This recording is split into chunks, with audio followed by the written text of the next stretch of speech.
Welcome back, ladies and gentlemen, yet again to another edition of Comicsgate Commandos. Number 24 is what we're at today. 24. It's been a while. Let me bring on here my co-host and also my debate partner for tonight, Colonel Carbon Hart. What's up, Carbon? Hail. Good to see you. Good. I'm glad for you to say you're good to see me because you're about to get dick slapped tonight, and I just want to, I'm glad that you're happy about all that. Oh, so you want to get aggressive already? Ladies and gentlemen, let's introduce our other co-host, Dr. Ben. What's up, Dr. Ben? Gentlemen. How you doing, man? I'm all right. Dude, your vocals are a lot better this time around. You know what?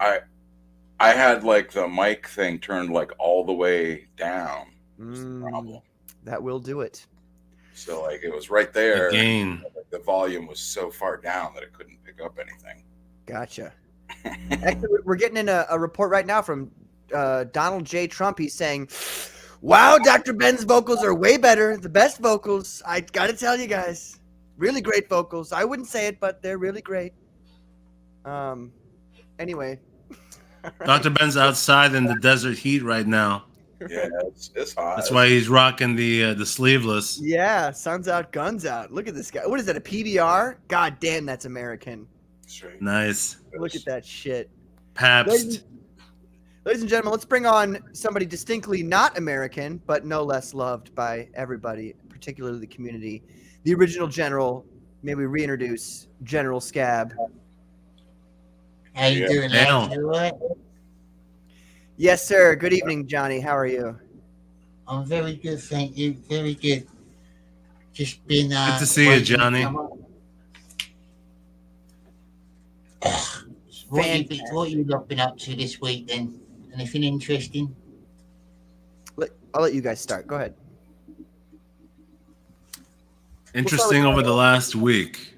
We'll start with Carbon. Carbon, go ahead. Yeah.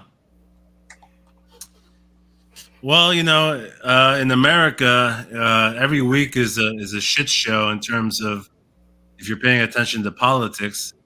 The DNC just happened, and obviously Kamala is going to be the Democratic candidate. And I think everybody is on their toes because as much as we'd like to think there's no way Kamala can win, there's enough stupid people out there that she could actually win. So we need to stop that. Yeah. Kamala Harris lost a lot of votes when she went against marijuana as well. She's very anti-weed. That's what a lot of people forget. It'll lose you loads of votes, that will. Especially in America. I heard that John Delaware is anti-weed as well. So that he's quoted as saying that weed is drugs. There's some interesting stuff going on, isn't there, lately in Comicsgate? That's why Mail and Mistress has been delayed. There's so much drama again. Everything's stirring up. All the dynamics are shifting. I've got to take note and redo things, rewriting stuff. We thought it was because of the British Civil War that you were, I'm not going to say slacking, but that you were behind.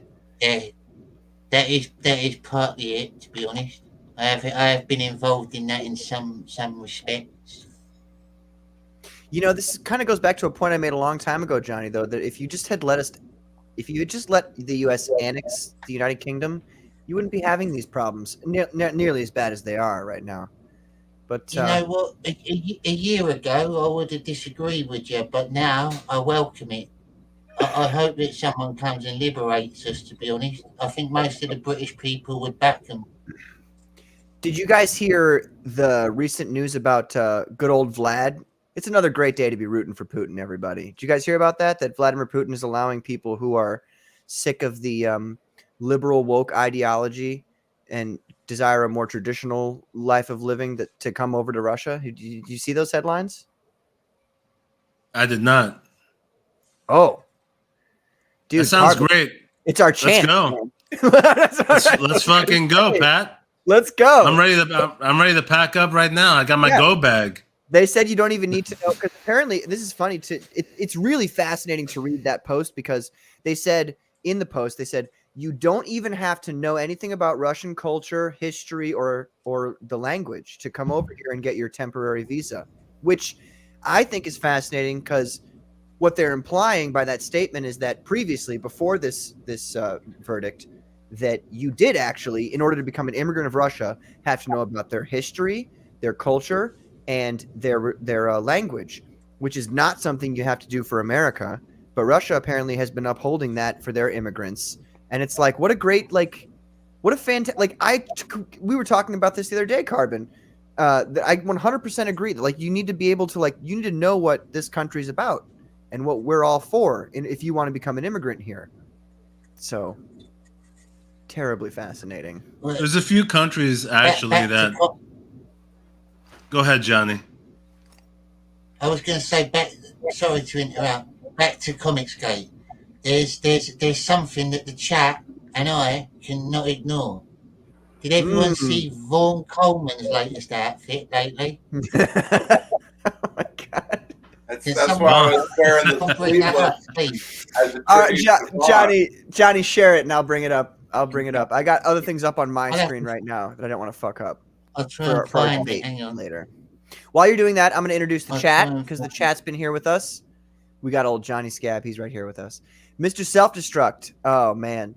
He's a damn legend, everybody. Mr. Self-Destruct is so amazing. Dekar, who recently just hit 2,000 followers on Twitter. I just saw that maybe 6 minutes ago. Congratulations, Dekar. And honestly, Dekar, if you have a mic and you want to come on later in the show, let me know. I'll shoot you over the link. We have a new viewer here, Hansel Hauser. Oh yeah. Very, very German. We welcome it. We do. V Gates. V Gates. I don't know. Good morning, Tag. Yeah. Sounds like fascist gobbledygook to me. No, I'm just kidding. I'm joking. I'm the guy who loves Russia, so you can blame me for being communist. The Squid. He says, I'm listening in, but I'm on the road. Thank you, Squid. Thank you for tuning in, dude. Felix Smith. I feel like Felix maybe has watched our show twice before. Yeah. So welcome back, Felix. We got Frederick Gouman. Hello, Frederick. Thanks for showing up, man. I really appreciate it. And also thanks, Frederick, for watching my stream a couple days ago, and providing a comment. I really appreciate that. We have William Schaefer says, Carbon Heart, 100% correct about enough stupid people to vote for Kamala. What's up, William? How you doing? We've got Kamikaze. What's up, Cami? How you doing? And that's everybody. So nice. You got it, Johnny? There it is. Okay, let me share it here. All right. Okay. Look at that. What is that? It's like the love child in Napoleon Dynamite and Freddie Mercury. Oh my god. What a choice. Yeah, Vaughn needs some guidance. Actually, I saw these pics, and he's apparently he's wearing like a video game cosplay. It's Cloud, right? Because if you do the other pics, he's got the Final Fantasy outfit. Is he cosplaying? Finish it, Johnny. You're not allowed to say that in your country, Johnny. You're not allowed to say that in your country. We will turn you in too. All right. Yeah, well, our Prime Minister's already threatened you, look. He said he would come after you if you get involved in our politics. I seen that. That's so crazy. But he went over to Northern Ireland the other day. He called them all racists. He just went over there and he said, "Oh, you're all racists if you're moaning about the migrants. You're racist." Yeah, that's right. And he flew back to England and away. Huh. I was totally for your prime minister until he got Ireland involved. Now, fuck that guy. Fuck him. I was never for him. He's disgusting. He's a communist. Well, I gotta tell you, I was impressed a couple of weeks ago when I started seeing, the Brits fighting back in the streets. because as soon as I saw that, I said, okay, at least now they're taking action because it needs to happen. And I hope it continues because we can't lose Europe. And I'm usually a controversial guy, so I'm just going to go ahead. There's a reason why the Crusades... It's been brewing for a long time. Yeah, there's a reason why the Crusades happened. Oh my And God, now it's time for the Crusades Part 2. I fucking love this. Right. Well, Let's go, Crusades V2, baby. Yeah. take the Holy Land back. Oh, Take all God. of it. I love No it's holds barred. fascinating. It's amazing how these motherfuckers can come over to your country, Johnny, and our country. It's kind of happening in ours as well, but not nearly to the degree that's happening in yours because your country's smaller and it's an island. So it's much worse for you guys. But I love how these people from different countries come over to our country and they go, you know what? These things over here in your country, they're not really working for us. We're gonna go ahead and change those things. And it never occurs to them that maybe the reason that they moved to our country to begin with was because of like all of the things that we do that give them the ability to do, like to give our citizens the ability to do what we do. They seem to not be able to put two and two together, that our culture and our ideology as a society in the United States or in Great Britain, which I said before was a Christian-based culture, that is the reason why our countries are so successful. They seem to not be able to understand that, and they want to change it back to their country, which is kind of funny because it's like, okay, you do that. Say you take over Britain entirely, and you kick out all the Anglo-Saxons, and you kick out all the Christians. Your country will become a fucking shithole, like all of the rest of the countries that are run by Islam. Well, like John Malin says, you know, the white people are a stabilizing group of people. You know, they tend to stabilize whatever region they enter. So when the opposite occurs, it heads towards destruction. Yeah. I actually just watched a video today. Let me see if I can try to bring it up without totally destroying what I've got set up here for later. I saw a video today about. Come on, just let me. About the Blade Runners. Sorry, go ahead, Dr. Ben. What offends me the most is that I feel like they're also threatening Israel, and that's what offends me the most. Oh, is it? Why is that? Well, there are the only bastion of democracy in the Middle East is Israel. Oh, democracy, you say? Interesting. That's curious. I can't find it. I'm sorry. I can't even see. Are you look? I wasn't even looking at your face. What does your face look like when you say that? Let me see it. Say it again. Say Israel is a bastion of democracy again while I'm looking at you. I The only bastion. I totally agree with Ben, to be honest. The Israelis they might be a little bit dodgy, but they are the closest thing we've got to allies of the. They will help us keep the Holy Lands. It's true. They're the lesser of two evils. If I have to back one, I would back Israel, and they're more useful to us. They're more civilized, and they've gone with the times and the cultures. They don't. And there actually are rape children as often. Yeah. As often.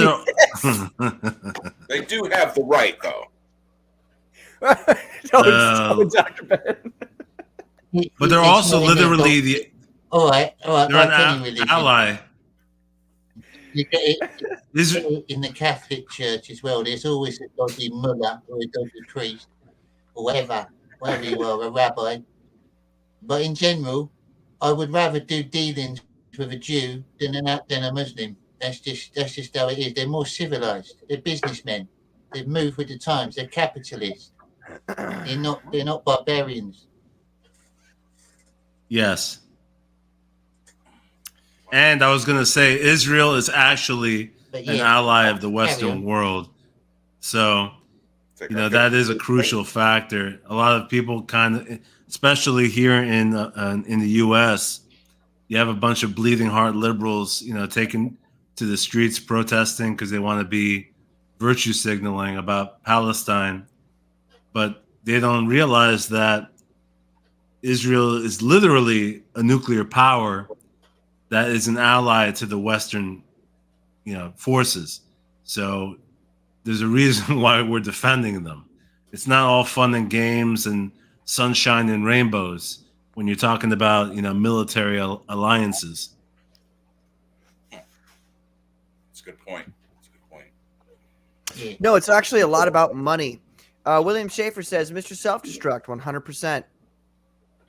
And when he was saying, Mr. Self-Destruct was saying, and the police chief is going to say, we love our Muslims. We love our Somalis. Oh, they're so good. Oh, they're so sweet. That's that Alex Jones. Hilarious. Fantastic. Frederick Guman says, we have to keep good relations with Japan. They have the best art supplies. Now, that's something I can get behind. 100%.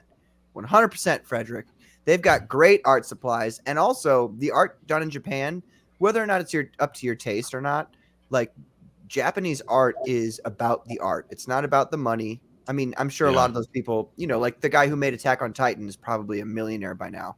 But he made a sublime, superlative piece of work that will stand the test of time. So like Hideo Kojima, Carbon, Hideo Kojima. Japan is incredibly impressive, I have to admit, in terms of intricacy and arts and martial arts. And, it traces back to the samurai era, in which that's when I think it started to reach that level of intricacy, with even the swords and the armor and their arts at the time.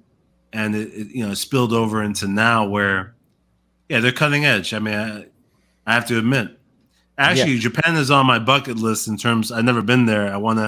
I definitely want to see Tokyo. I want to go to Tokyo. That's where Kirby lives. It's in Japan. Does he really? Yeah. How do you know that? He said so. Oh. Okay. He said he lives in Japan. Believe him. I don't see why he would lie.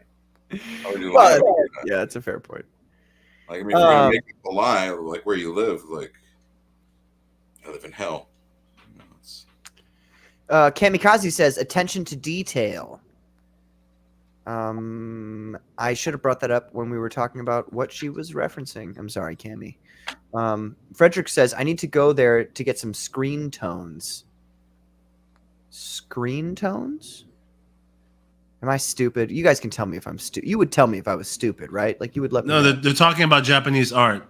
Well, yeah, attention I know. to detail. Yeah. Oh, what are screen tones? I'm not sure if he's referring to screen printing. Okay. Could be, but anyway, it's an art thing, definitely from Japan, probably. Like in Japan, they have like all the screen tones put on, like the fades, what do they call that? Like a gradient, where it goes from like dark to light, or like they have like all the little tiny dots. It's like it'll be like a gray area, and it's just like a whole bunch of little tiny dots instead of like fully black or white or whatever. Those are screen tones.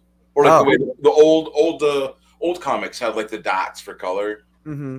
Mm-hmm. Those are like screen tones, but like in Japan they have them for the mangas, but it's all just all those little like fucking shapes and shit they got around them, lines and shit like that. They got. Gotcha. Nice. Okay, I understand what you're saying. It's true, even down to the writing. The characters in their language are so detailed and intricate that basically I feel like every Japanese child is trained, because they need to learn how to write that way. There's like they already have an advantage of being more like motor skilled because of having to write those characters, right? It's almost as if like their brains are developed a little bit further because of that. Wow. What if when we nuked them, we gave them the greatest gift they could have possibly had, and now they're like all like super intelligent mutants? You know what I mean? That's what gave them all the powers. Yeah. Well, no, they already had that before. Oh, they did. Okay. The bomb. You could have fooled me But- when they were kamikazing into people. Speaking of kamikazing, Kamikaze says attention to detail. Now I understand what your comment means. Yes, attention to detail is a Japanese trait. That's why I will never buy any car other than a Toyota or a Honda because they're both Japanese. What do you? I bet Carbon drives a. I bet you he drives a Ford, and I bet you it's probably like a Taurus, maybe. I don't know how rich you are, so I'm going to assume you're not rich until I know otherwise. And Johnny doesn't drive a car because he lives in commie England. And Dr. Ben drives. I could see Dr. Ben driving like a RAV4. A rat? Fuck you. We What do the have RAV4? What the Hold on. horrible. Let's back up. Why do you think? Why do you think I have got a car. And Johnny does have a car. See, you're Oh, I'm sorry, Yeah. Johnny. I didn't mean to hurt your feelings. two-thirds They have of cars your- in England? Yeah, two-thirds of your- but your- on the other side of the road, though. They are on the other side of the road. It's made of wood. It's made of wood. I ride a horse and buggy. Carbon, you own a motorcycle, don't you? No, I wish I did. Ah, As much as you're hearing these bikes outside, Yeah. Legally, he doesn't own any of those bikes. Those are all. I live in a biker gang camp, though. Oh my God! All right, let's see here. Who do we have here? Dekar says, "I am multitasking. We'll be listening here and there." He was, yeah. So he'll be with us. The Squid says Japan have. I'm gonna say have given us the blue LED, and that paved the way for smartphones, flat screens, TV, digital cameras. Okay, interesting. Terribly fascinating. Cammy says even their writing is pretty. That's true, Cam. If you can get back, like, I don't know, if you're listening to, like, if you can get past the necessity for them to repeat themselves, so that other, you know what I mean? Like, they have this, like, I know this is a cultural thing they have where, like, if they assume the other party doesn't know what they're talking about, they'll repeat a bunch of things they've maybe just already said just to make sure the other party understands what they're talking about. I might be wrong on that. Frederick Gumon says, Dr. Ben knows what's up. Dotted film to stick over your art to add grays and gradients. Okay. Yeah. Mr. Self-Destruct says, it's not motor skills, it's spatial awareness. Oh. Yeah. See. Yeah, I know all of it. Spatial awareness. William Schaefer says, and America doesn't even teach cursive, unlike the Japanese. They don't anymore. They used to, but not anymore. And he says Tesla 100%. You know So, why they don't teach cursive? Well, cursive's retarded, let's be honest. Like, if you're gonna have your entire country's financial business wrapped up in non-cursive, why would you teach people cursive? Like, it doesn't make any sense. I need to briefly disagree with you because cursive, Go ahead. the purpose of it is to be able to write faster, actually. Is it? Because you're not lifting the pen from the paper. So you're able to do it all in like round movements Yeah. without lifting the pen. Can you write faster in cursive than in printed, though, Carbon? Yes, absolutely. You can. Think about your own signature. Like, well, and also think about if you wanted to make your signature neat, Mhm. right, and not make it like a sloppy mess. But if you were writing your signature neatly, that is still faster than writing it in broken characters.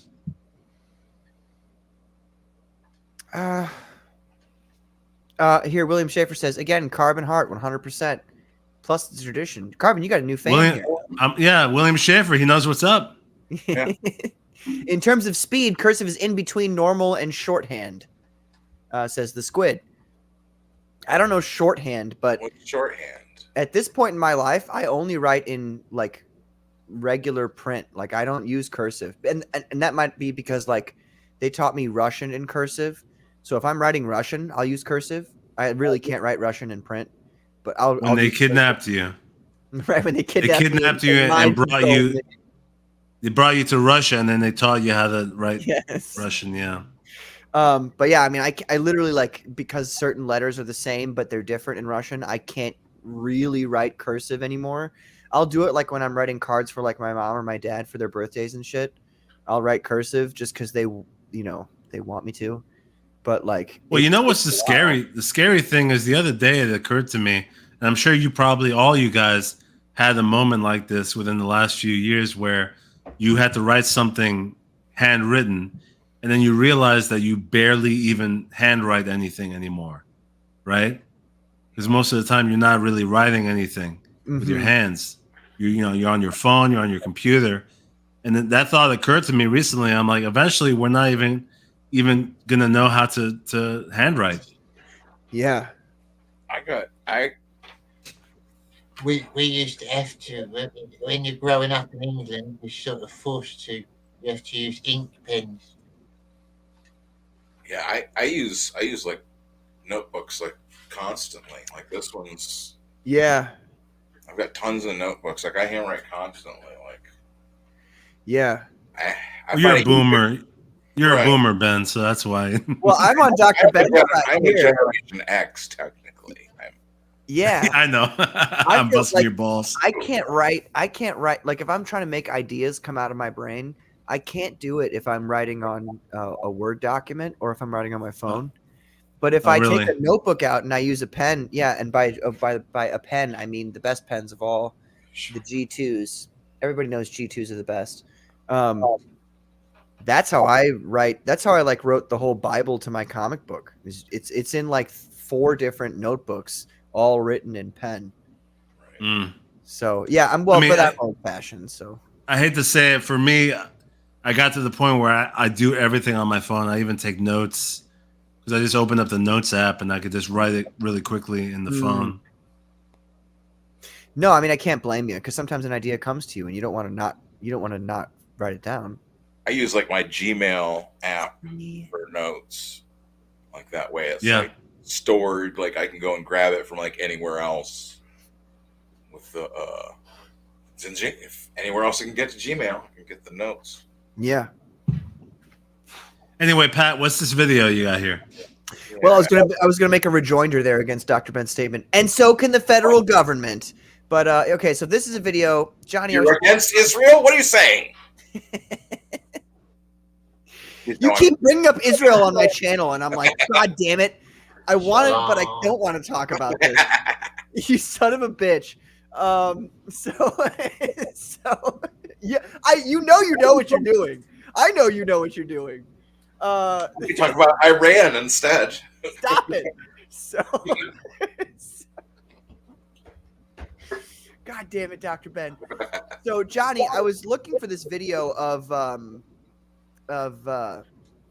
some Blade Runners taking down those fascist security cameras you guys have up. And I saved one. I thought I'd saved one to my bookmarks, but I couldn't find it while I was desperately searching around for one. So this is a similar situation, although not the same as the one you're in. But this is an Irishman in Ireland. So let's see what he has to say. Should be ashamed yourself. Gas fucking part. Someone like me, I have a love and a loyalty to this country. I wanted to join the guard. I had that motivation in me. I wanted to join the army. I have that motivation in me to protect and serve. No!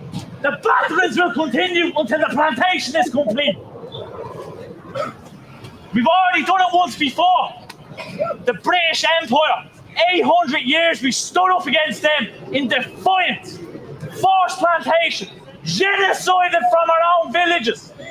Scattered to the 4 corners of the earth. Should be a How'd he make out? Dude, that's I don't know how that makes you guys feel, but it makes this feeling come up in my chest that's like, God damn, like that guy's he's fucked, but he's a complete hero. Well, there's a couple of things because I like what he's saying. I agree with him, and I give him credit for doing it. But number one, he's wearing a pink shirt. Oh my God! Yeah, That's true. So that's Come a on. red flag. That's a red Like flag. khakis. But then also number two, you got to be smart enough to know that there's no point in doing that alone. He's got no people around him. You need a group of at least 10, 15 people. But it was filmed though. Everybody saw it. Everybody sees that large group of men with shields went upon that one guy after he said what he said, and it was filmed. If it was not filmed, I could see what you're saying. But what is that? You're right. That's a good point. It doesn't do anything though. I mean, it's not like. Oh, it does something. It went brings- viral. Yeah, that's a good Right. point. That's the main goal. Because Ireland by themselves, the Irish men by themselves cannot do anything, because they're actually outnumbered and outgunned by their government. Go ahead, Johnny. Sorry. Go ahead, Johnny. You said it doesn't do anything, but it does. It should. That Ireland are standing up like England are. We're all fed up of our over migration. It's boiling over. We've had it for years now. We've had terrorists blowing up buses on our streets. We had soldiers beheaded on our streets, British soldiers. We've had loads of atrocities, women killed, children killed, stabbed in the street usually by migrants that aren't registered. No one knew they were there because they just swam over the channel. And it's got to stop. Oh, this is great. The squid with just a fucking savage. I- Do the Irish call retirement accounts IRAs? That's a good one. That, ladies and gentlemen, is probably one of the best jokes of this month. But Johnny, and you're right, and that's why I agree with action being taken. What I meant was him being alone, though, against the whole group is not enough. You know, he needs his own group of people behind him. But like Pat said, the video, though, taking a video of it was meaningful so that it could be posted and what he said could be shared. So therefore, there was a point to it. I see that. Yeah, if there was no, because part of the point of that is part of warfare, and this is warfare. Make no mistake about it. This is warfare. The government is engaging in warfare upon its own citizens, and the citizens either have yet to recognize it, or when they do recognize it, they don't operate exactly the way that they ought to, but they operate the way that they know how to within the context that they're in. And part of war is controlling the mind of the enemy. And if you can, like I said, make a video where you see this one guy, he's not even saying anything offensive, really. He's just stating facts. And then this wall of shields comes at him from the authority. Like, that's a message. And that message will reach a lot of people. And a lot of people will reach out and yes, there is an aspect of like social media is kind of bullshit in the sense that everybody likes things and dislikes things but doesn't actually do anything. But there is a portion to it that makes it real. I mean, like since 2016 to 2020, the leftists controlled Twitter and they made what happened on social media real. And then, Biden, Harris were elected. So social media now is an undeniable part of life. Yeah. I know what you mean because, all of us kind of resisted it, but especially if you look at what happened with Israel back in October 7th, right? Mm-hmm. Social media was a huge part of people being able to see what happened on that day. Because if it weren't for Twitter, let's be real now, myself included, and I consider myself informed, you would not be able to find out too much other than what's being told to you by mainstream media.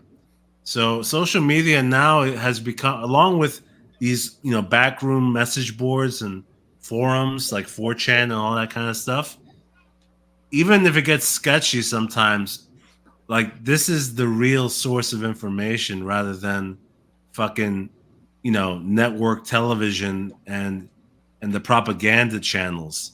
You know, because that's all bullshit, and everyone knows that now too.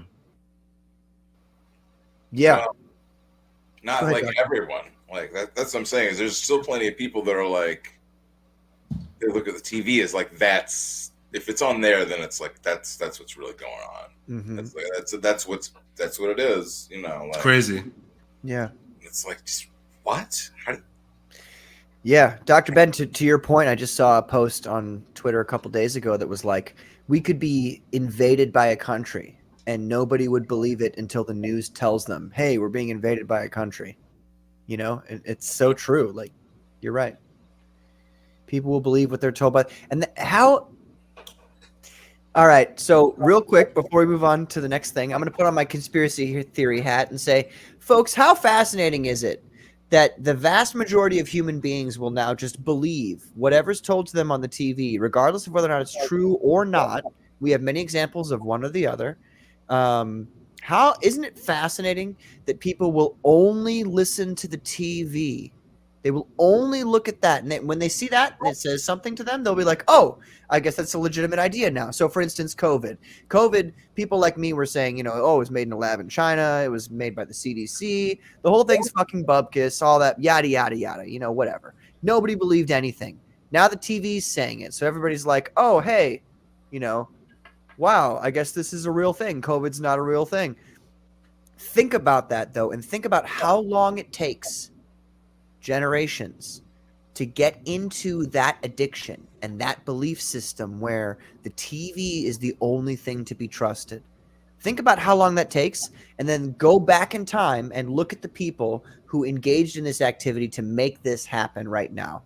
Think about that. Go ahead. Sorry. Don Lemon, Brian Stetler, The View, all of them, all guilty. Do you remember? You remember that time when like Whoopi Goldberg got kicked off The View like last year? She got suspended because like she said that she said that World War II was just like was just white people fighting. She's like, it wasn't racist. It was just white people fighting. Yeah, I remember that. Well, it's funny because, as usual, she made a comment criticizing, you know, the chosen people, Oh, or questioning the chosen people, and then that was, you know, Over the line. that's what it. Yeah, that's what it took for her to be escorted off the show. Oh, hold on, hold on now. Whoa, Whoopi, slow down. What are you saying? Everybody else, though, you know, is a Nazi. so wait, And a let me piece get of this shit. straight. Okay, because you just said that, Carbon, and you, Dr. Ben. So wait a minute. So you guys like, just in regards to the situations going on at hand, we don't need to get too far into it, but are you essentially saying I'm picking the lesser of two evils? Is that what you're saying? What?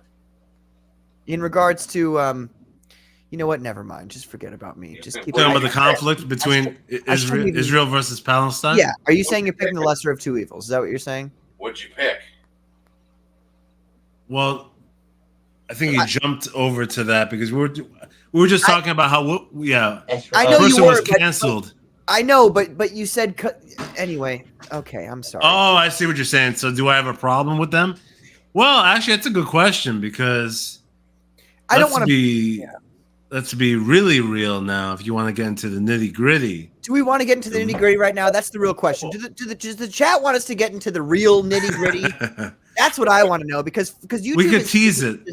We could tease it. Place. Like if we were on Twitter right now, we could say whatever the fuck we wanted, but we're not. We're on YouTube. So I'm always conscious. I'm always conscious of not saying too much. I'm always conscious of that. But I can tease the nitty gritty by saying go ahead. That the conflict between, you know, those parties. Hansel Hauser shows up. This German guy shows up the moment we start talking about this shit. Yeah, that's perfect. Go ahead. That's perfect. But anyway, yeah. So the conflict between those two groups in that region right now, that's like it's been the hotbed for a long time. Uh-huh. Here's the important thing to know. those groups of people, they're not the same as the groups of people in the U.S. stateside, because the groups here that might affiliate with them, they're not the same. It's a separate group, and what they do is different. Can I ask you a And question, so- Carbon? Do you like Candace Owens at all? Or do you know about her? Yeah, my honest opinion of her is she's all right. I mean, I give her credit for some things because she's been outspoken about some things that you have to be brave to say, you Yes. know, in recent years. And she's conservative, which that aligns with me. So yeah, I guess for the most part I like her, but there's no personality out there that I'm 100% I agree with 100%. So, some people make that mistake of being like, oh, I love this person. And then one person goes, oh, but what about this? And then all of a sudden your whole fucking belief system falls apart Right. because, you're such a fan. I'm not a 100% fan of anybody except Jesus. Yeah. That's So a very good What about take. me, sir? Like, you're not a 100% fan of me. Dr. Ben. You son of a bitch. Especially you. Especially you, Ben. Not a 100% fan of Patrick. Not a 100% fan of Johnny Scab. Anybody. Not even EVS. I got shit to say about EVS, too. Oh, kick him out. You're out of Comicsgate now, you son of a bitch. Well, about Batman. Let's let that Batman spider. Right. Let's get back to that. No, I'm gonna let's let Johnny talk for a minute about the British Civil War. Johnny, don't be upset with me. I'm gonna take a piss for 45 seconds and I'll be right back to listen to everything you have to say.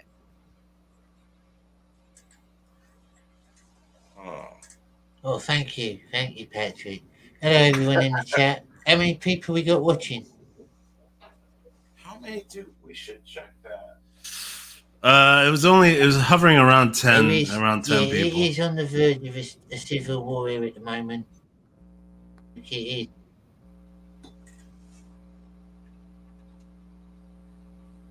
Let me ask you, Johnny. Thing. I think you're Here's a lagging. question, Johnny. Trying to catch up.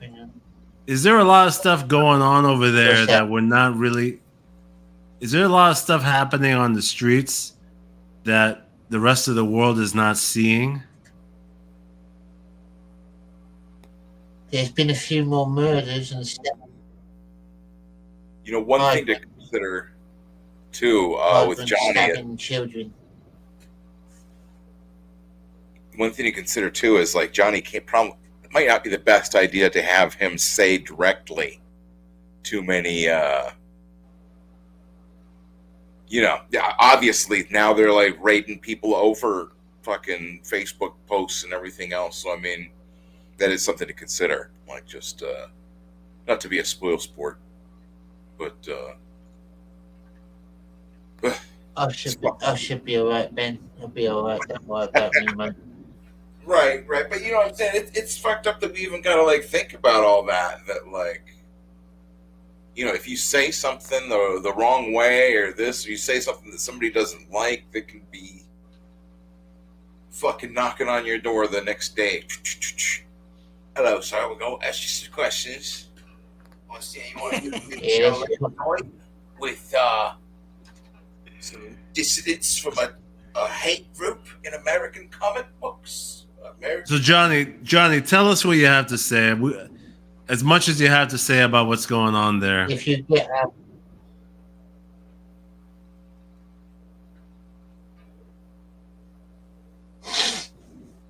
Well, at the moment, like I said, it's built up over a long period of time. Over the last 10 years, there's been lots of civil disorder. There's been migrants, unmonitored migration into Britain. And the Labour government started it under Tony Blair, and it's just got worse and worse under every government since. It's basically uncapped migration, and it's got to a point now where it is noticeable on the streets, and the normal British citizens, as in, I'm not talking about, like, this is nothing to do with your colour. It's nothing to do with your colour at all. I'm talking about British culture. the normal citizens that live under British culture, black, Indian, white, whatever, they're noticing now that these migrants are getting priority over the British-born people, and they're making a stand against the government. And at the same time, we've just got a new prime minister who's an admitted Marxist who's doing deals with the World Economic Forum, and he's trying to basically stamp his authority down on the people that voted him in, on the British citizens that are out there protesting. A lot of them peaceful protests. There's a small minority of about, like 5% of people that are doing stupid things, going out and setting things on fire and stuff. But a lot of it is peaceful protests, and it's families, it's normal people, it's normal citizens, and that is being seen now as right-wing racism, and that's what they're trying to lock us away for, basically. And there's people like me and people that I know that are going out and doing things to sort of contribute to the fight against this tyrannical government in ways that aren't necessarily violent. There's people taking action, and a lot of it ain't in the papers. We've had more stabbings, more killings, migrants running mad, killing children. It's getting worse. So do you think, here's a question, do you think it's possible through voting in elections over there in England that the authorities or the prime minister and whoever else has a high rank would be able to be voted out so that these things don't continue?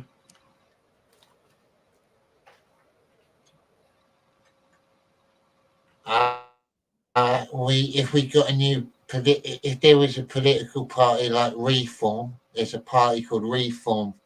They're more of a nationalist party. We need a party like that, really. A more right-leaning party. Like at the moment with Gert Wilder, their prime minister or president. He's brilliant. He's made a 5-point plan to battle Islam within their country, and it's going well. We need that. So it sounds like it's possible. Not just battling Islam, it's just migration in general. We need to stop migration. Right. Not to interrupt you, but it sounds like it's possible, but it might take too long, right, to get to that point.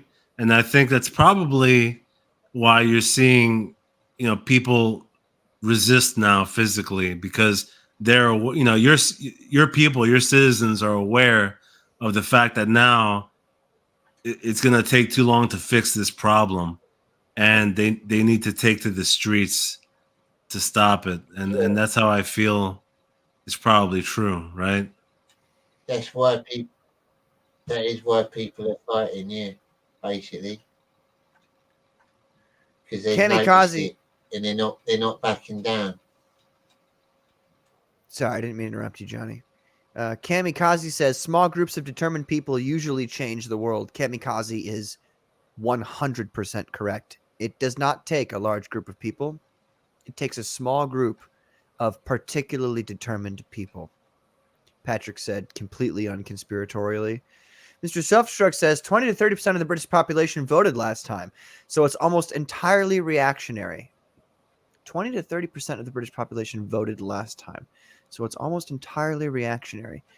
John, do you have anything to say about that? Like, did a lot of your population not vote last time? Because 20 to 30% is not a lot.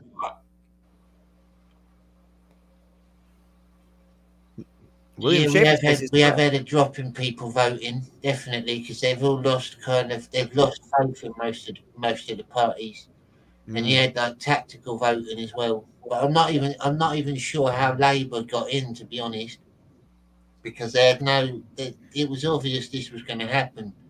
That he's an open villain. this prime minister, and he's going to ruin our country. He's starting to annoy his own political party now, so I'm hoping that they'll try and overthrow him and put another candidate in at the very least, if we've got to have a Labour government. That's Well, curious. I'm gonna be Put Go ahead, someone in Carver. this, like, I'm gonna be honest with you. Like I said, about a month ago, when I started seeing those videos of the British people starting to literally fight back physically in the streets, my reaction was "fuck yeah," and I said it's about time. And I agree that it's necessary now. And I truly believe, here's my honest opinion, it's the only way that things are going to change. And hopefully it'll inspire more and more people to take to the streets definitely. and push back this bullshit, so that there will be no choice but for England to say, okay, yeah, we can't allow this influx of people to take over our country anymore. And that's the only way it's going to happen. Because if you look at Venezuela, I don't know if you're too aware of what happened with Venezuela last month. They had an election for a new president, and that election was literally rigged. Right. And the rest of the world stayed pretty silent about it. And it's actually pretty scary how nobody cared, because you have a dictatorship in Venezuela that went into the voting booths physically and carried out the voting boxes and burned them.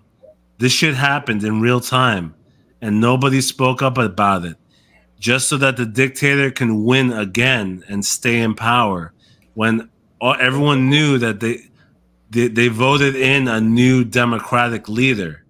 But yet the military power, the communist power, let me emphasize that, the communist dictator who runs the military physically went in and forced the votes to not go through.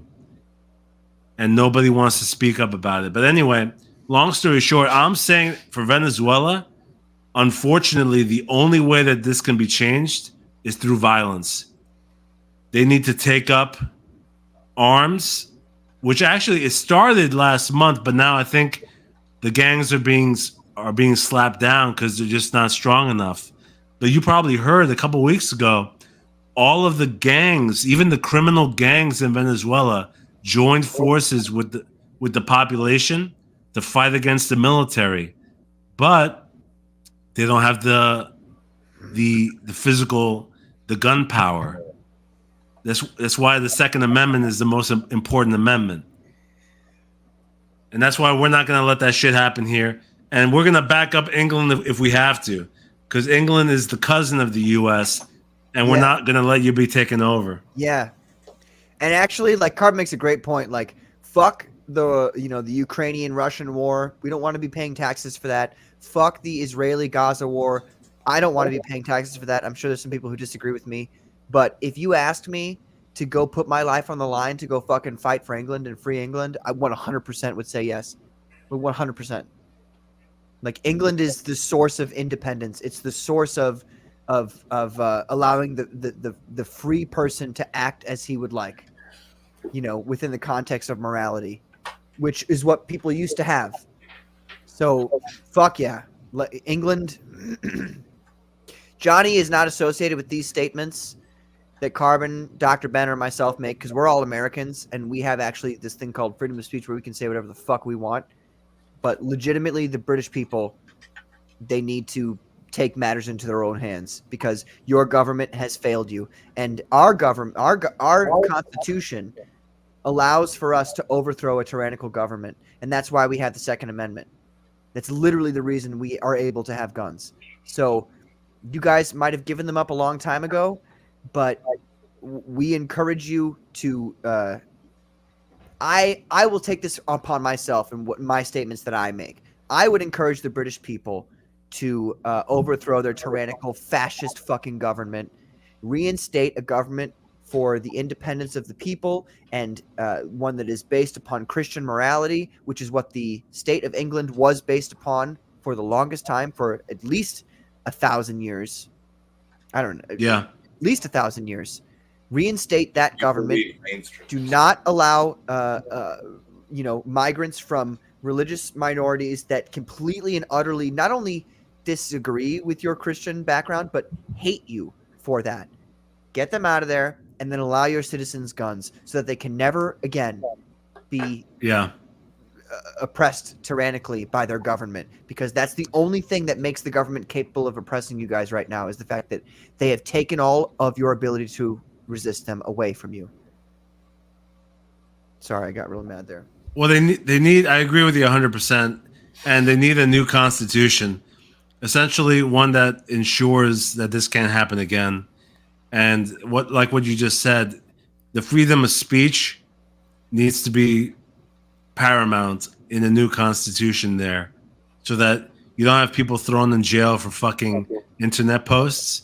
And then 2, you need to be able to arm yourself. So that whether it's amendments or a new fucking writ of law, that needs to happen.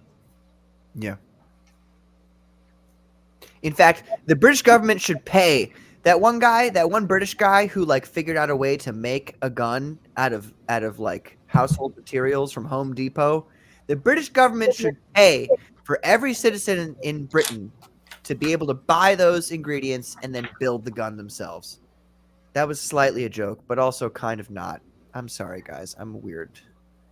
Okay, Well, we know that guns are present in England, right? Yeah. They're there, and that people can get them if they really want to. So the means exist for what we're describing to happen, and I think we're at the point where it's actually going to happen. And to go further, I think the whole world, we're approaching World War III rapidly. Probably within the next 2 years is my prediction. I mean, World War III sounds dramatic, but it's really not. When you consider you have a Russia-Ukraine conflict, you have Israel versus pretty much the rest of the Middle East now, because now Iran is they're threatening Israel versus Palestine versus who's north of them? Is that Yemen or Lebanon? Yeah. But essentially, yeah, they're landlocked by a bunch of countries that want to fight them. You have China versus Taiwan, which is about to happen. You have England and other Nordic countries trying to resist a migration from the south. And then you have the U.S. about to be taken over by fucking radical liberals. The war is approaching. I've been telling everybody this year to get ready, because at the very least, stock up on supplies, and imagine if you had to fend for yourself for weeks with everything being shut down. That's how you need to start thinking. Yeah. And let me tell you something. Another thing. I said this on other streams too. And another thing. No, go ahead. The U.S. Armed Forces right now is being invaded by faggots and transsexuals and women who want to LARP that they're fucking warriors. And at the end of the day, let's be real. When shit hits the fan and the war actually happens and we need to deploy troops, all the women are going to stand at the back of the fucking line. And we know that. Same thing with all the sensitive betas, right? We need men to fight on the front. But I'll tell you this. If the war happens, sign me up to fly the fucking payload plane. I'll drop the bomb if I need to. Sign me up to fly that plane. Carbon, do you think that Americans being sent off to fight in a war outside of America is more likely to happen first, or do you think that a second American Civil War is more likely to happen before that event? Well, I mean, with the coming election, it looks like a fucking, domestic civil war is going to happen first. Right. There's going to be skirmishes across the country, Well, that's what I'm saying. Like, I when you say that the military is infiltrated by transsexuals, essentially faggots, Always has been. losers to make it simple. I don't fear those people. What I fear are like people out there for money, like mercenaries. And there's a lot of mercenaries from a lot of different countries who would willingly come here to try to enforce American laws when the government places them upon us. Do you think about that at all? I've been thinking about that since October, my friend. Okay. As soon as Israel was attacked on Saturday, October 7th, underground online forums, I don't know if you heard about this. They were talking about illegal immigrants crossing over into the US as a secret like a shadow PMC that would then be mobilized when the time comes. And as a matter of fact, it's probably already true. They're probably already here. Yeah. Because they all have cell phones, as you know, and they're all fighting age men. All they need is to be mobilized with a group text message to say, "Hey, take Detroit or take Manhattan." Mm-hmm. It's not too wild of a fantasy given the current situation. Cities overrun with fighting age Latin Americans and Africans, and then also people from the Middle East and pretty much anywhere in the world where nobody knows who these people are allegiant to. So yeah, it's probably going to happen. I've been thinking about this since October. Okay. Because I would say, in my opinion, the only real threat to the American way of life at this point is our own laziness and mercenary companies. Because mercenary companies they will have more knowledge than the average American, the average prepper on how to respond to military events. And so they'll probably beat us unless we can find people to train us better. That's something that I think about and worry about a lot, is that like when it comes to preparing for this eventuality, which is more than likely going to occur very soon, there are these outliers, these groups of people who are they're not American, and they're solely interested in money, and they're also very talented at killing people. Well, I think America will survive because thank God for the Second Amendment, and there's enough people out there who own guns and they're aware of this and they're not stupid. And we have state militias and we have the National Guard. And in the end, America will survive. Those people your allies, though? Carbon.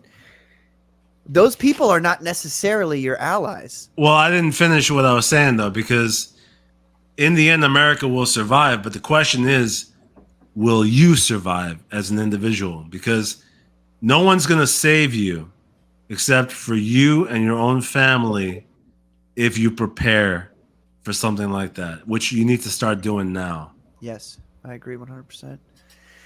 Mr. Self-Destruct says, YouTube AI censored my comment about the Tree of Liberty needing to be watered. Yep. What his comment is the Tree of Liberty, and I'm going to paraphrase it here because I don't remember it exactly. The Tree of Liberty needs to be watered by the blood of tyrants. 100% true. So what I'm going to do here is we're at 8 o'clock 41. We're at an hour and 11 minutes. Johnny, would you like to say anything to wrap up our talk of Civil War, England, all the shit that's going down in the real world?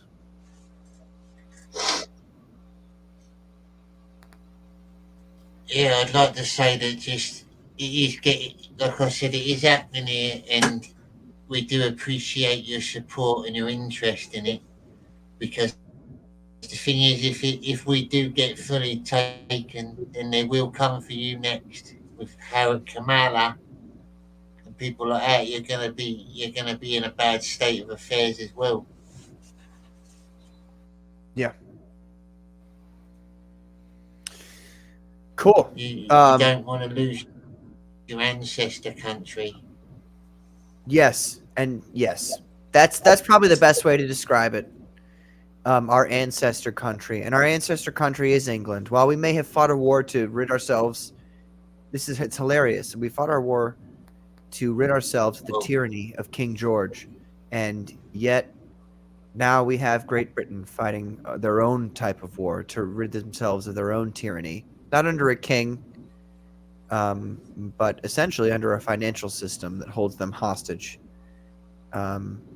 It's a bit like karma coming to get us, isn't it? For being so mean to you lot. Yeah, it's funny you say that. By our own tyrant now. Yeah, crazy. But isn't the beauty of history, like the poetry and beauty of history, it's just terribly fascinating. But with that, ladies and gentlemen, we will end our serious conversation, our conversation about real things, and we will go into the debate. Cammy says, "Ha ha!" That's a response to our incredibly deep conversation about. God damn the existential threats present in both America and Britain. Let's talk about entertainment. Let's go back to entertainment. Let's have some fun. No, Cammy, I'm not making fun of you. It's kind of funny. It is funny. I got a little bit intense before. I didn't mean to. Yeah. I didn't mean to get that serious. It wasn't you, Carbon. It was all of us. We were all talking about this subject. We all wanted to talk about it. So, fair enough. But now, ladies and gentlemen, we have to I keep getting shit from people who are like, you say you're going to talk about this on Comicsgate Commandos and then you don't talk about it. And it's like, well, yeah, because we have a plan about what we're going to talk about. But if something comes up, there's a whole bunch. Yeah, you're right. There's a whole bunch of shit to talk about. It's crazy. We talked about Von Coleman's cloud outfit. I was super nice about that. I used to be a fat kid, so I didn't make fun of the way he looked just then because I understand how it feels. But Vaughn, like I said, you may have copied my comic book's name. You know what I mean? You may have shamelessly copied it. That's a joke too. But you can't dress like that in real life. So, ladies and gentlemen, we're going to... Okay. All right, this is how it's going to work. People in the chat, please stay in the chat. For the love of God, please stay with us for the next... Yeah, we're getting into the main event now. So what we're going to do is Carbon and I are debating whose Rogues Gallery is better. Go and tell all your friends. Well, cheer us about. What'd you say, Johnny? Batman. Oh, fuck off. Batman. All right, you're kicked. I'm kicking you from the stream. He's voting for Batman already. Yes, well, look, it's gonna be fair. We're doing 6. All right, everybody, we're doing 6 villains. Is that easy? It's already. Fuck off. We're doing. Johnny, you're ruining this. All right, 6 villains from each universe, and we're gonna go one by one. Sorry. So we'll start with number 6 of each of us, and we'll share our screens and show pictures of these characters. Then we'll give our case as to why they're a great character. Oh my God. The chat will then chime in, and then we'll move on to the next after the winner is determined from each round. I love how Johnny's just yeah, no, Batman wins. End of story. Right, go on in chat. Everyone get active. All right, folks. So my first villain is the Scorpion, Mac Gargan. Let me show you some of these pictures here. The Scorpion is a classic villain. This is such a beautiful picture, isn't it? Everything Alex Ross does is so fantastic. Yeah. It makes these cartoonish characters look 100% real. I don't know how he does it. Nobody else is capable of this. But anyway, the point is, the Scorpion, ladies and gentlemen, is a villain from very early on Spider-Man comic books. Essentially, J. Jonah Jameson. I'm sure you guys know who he is. He's the editor of the Daily Bugle, and he wants to put Spider-Man behind bars. I want pictures of Spider-Man. And so, at one point, he was so intent upon getting Spider-Man killed or destroyed that he paid for this guy to surgically attach this Scorpion suit to this low level, this thug called Mac Gargan. And he paid both the scientist and Mac Gargan, he paid him a bunch of money so that they would go embarrass Spider-Man and unmask him, and so that everybody would know that it was J. Jonah Jameson who paid for the Scorpion to get Spider-Man unmasked. And obviously that didn't work out for JJJ. It essentially, the Scorpion was upset that now he was stuck in the suit for forever. So he kind of tried to take revenge on J. Jonah Jameson, and Spider-Man ends up saving him. So it's this beautiful story of like how JJ tried to get Spider-Man offed, but Spider-Man ends up saving him from his own creation. And the Scorpion is just a common villain who he appears very frequently in Spider-Man comic books. Recently, and by recently I mean within the past 25 years or so, the Scorpion got rid of his costume. Somehow he was removed from his costume, and he actually took on the Venom symbiote. It was the one that's normally attached to Eddie Brock. And so he was Venom for a little bit. But I always like to see him as Scorpion because this is just his classic, his look and appearance. And that's my old suit. Yeah, it's so classic. And this Alex Ross, everything Alex Ross does is fucking gold. So that's number 6. That's number six for Spider-Man. Wait. So okay. you said in the comics now he's got the Venom suit. Not anymore. If I'm not so like I stopped following Marvel Comics after 2016. So I don't really know if I'm going to be honest with you, but I'm pretty sure Scorpion doesn't have the Scorpion suit and the Venom suit. No. He got rid of the Scorpion suit and then had the Venom suit on. So he looked like a different version of Venom. And he actually worked for Norman Osborn during the whole, like Norman Osborn took over the government for a while, and he was one of his agents during that period. But I'm pretty sure now in modern comic books, like I said, I haven't read anything after 2016. He's I don't know, so I'm not going to say. But I would say that back in the old days, he was cool. So Carbon, can you share your? Is it on your? Yes, I'll share it. Okay. So let me X this out then. Here's my number 6 for the Batman Rogues Gallery, and it's a coincidence that Scorpion is green. It hasn't because I'm in the process of doing it now. Here we go. It's not what's happening here. Just gotta figure this out. Come on. Is it on your Twitter? Can I look it up and share it? No, I got it now. There you go. Okay. Can you see it now?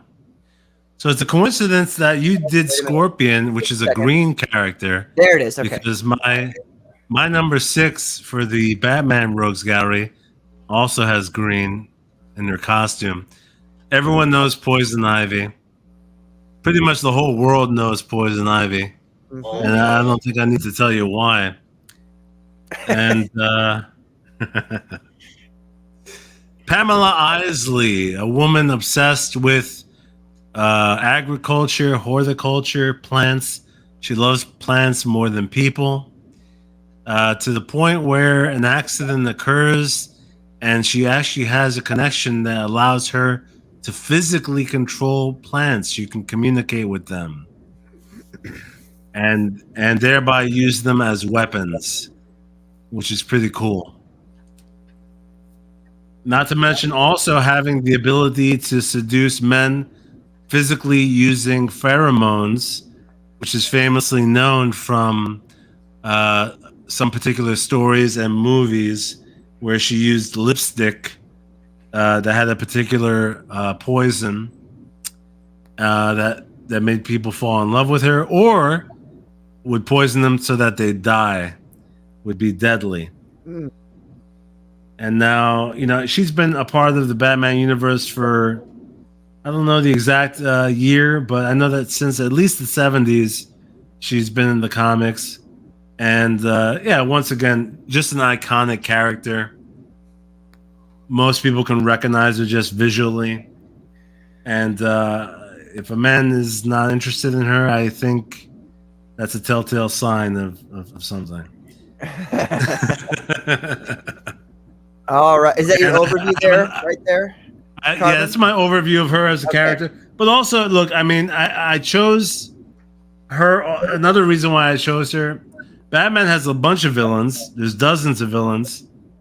But being that she's iconic, recognizable, the name is known far and wide, and giving credit to the fact that she's a woman, because female characters are a little bit more rare.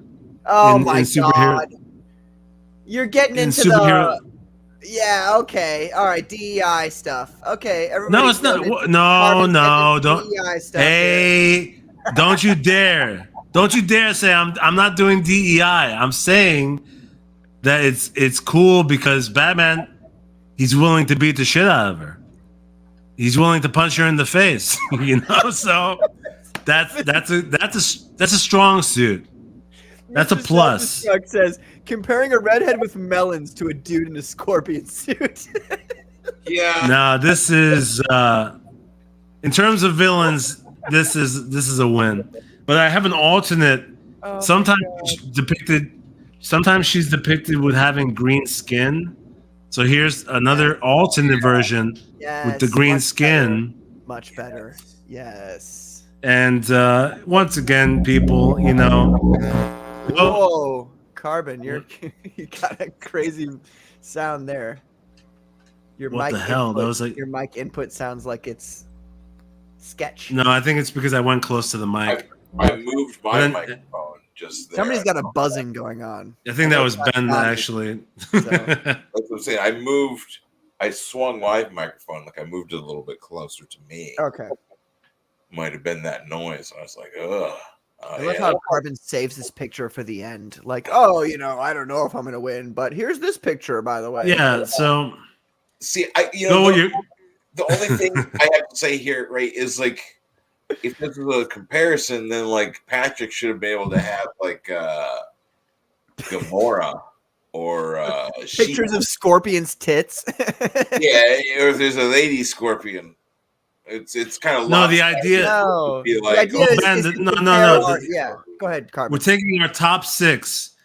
We each of us individually ranked our own top 6, and so we're doing a side by side of each 6 versus 6, okay. 5 versus 5. Did you right? consult each other? Oh no. Did you like say my Well, no, six no. is going to be No. void This five? was- Like, well, then I'm going to do the Scorpion.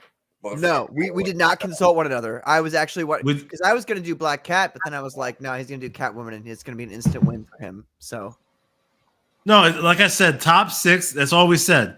Pick your top 6 and you rank it yourself, and we're gonna pit each against each other, 6 versus 6. How do you and so get, on. like, who's the winner? How would someone in the audience?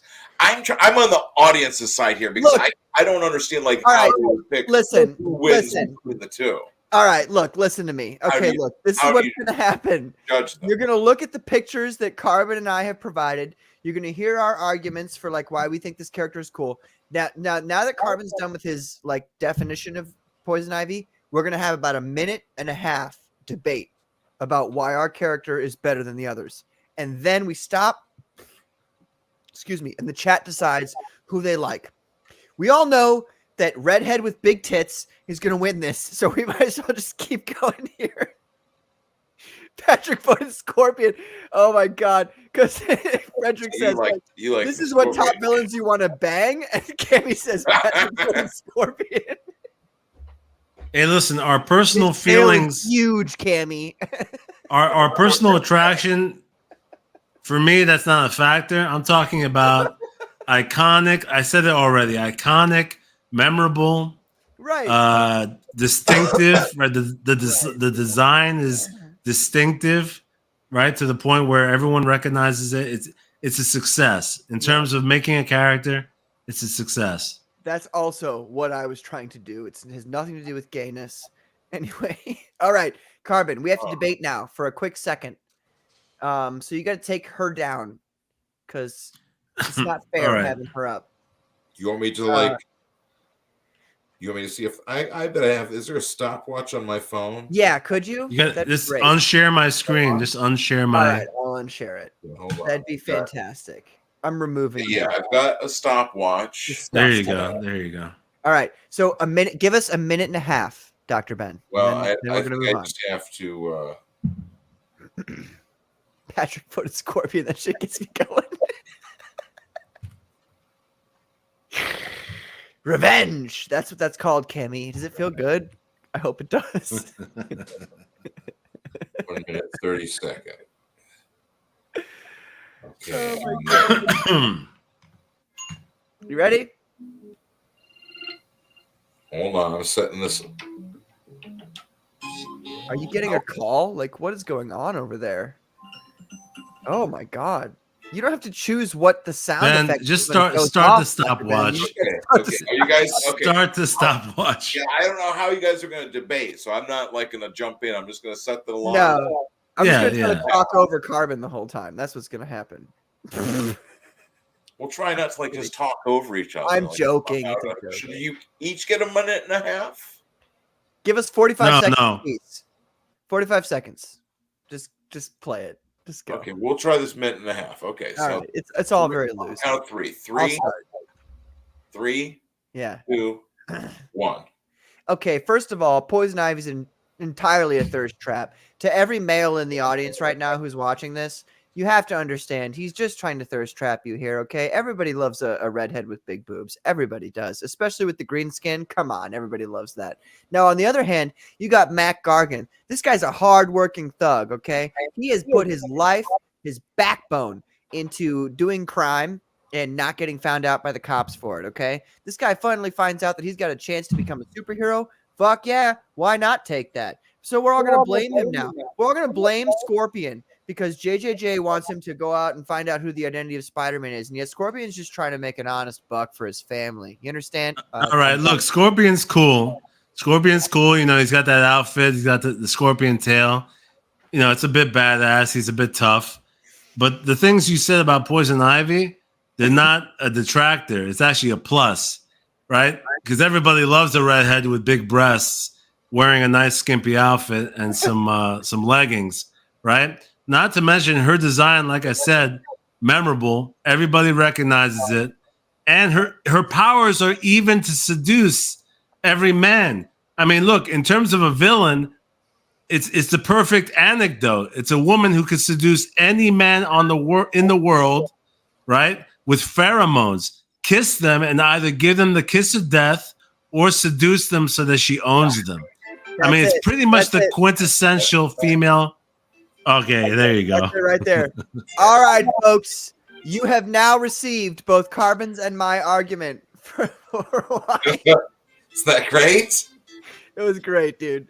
For why these characters are cool. So please post right now. I have 5 people watching right now, which is good. That's an odd number of people. Post right now. Who won that argument? Is it Scorpion or Poison Ivy? Who is a cooler villain? Please post that. Please don't ignore us. We're waiting on you guys to post to decide. So, in the meantime, let's get while we wait for the chat, let's get votes from the panel. So, Johnny, who do you vote for?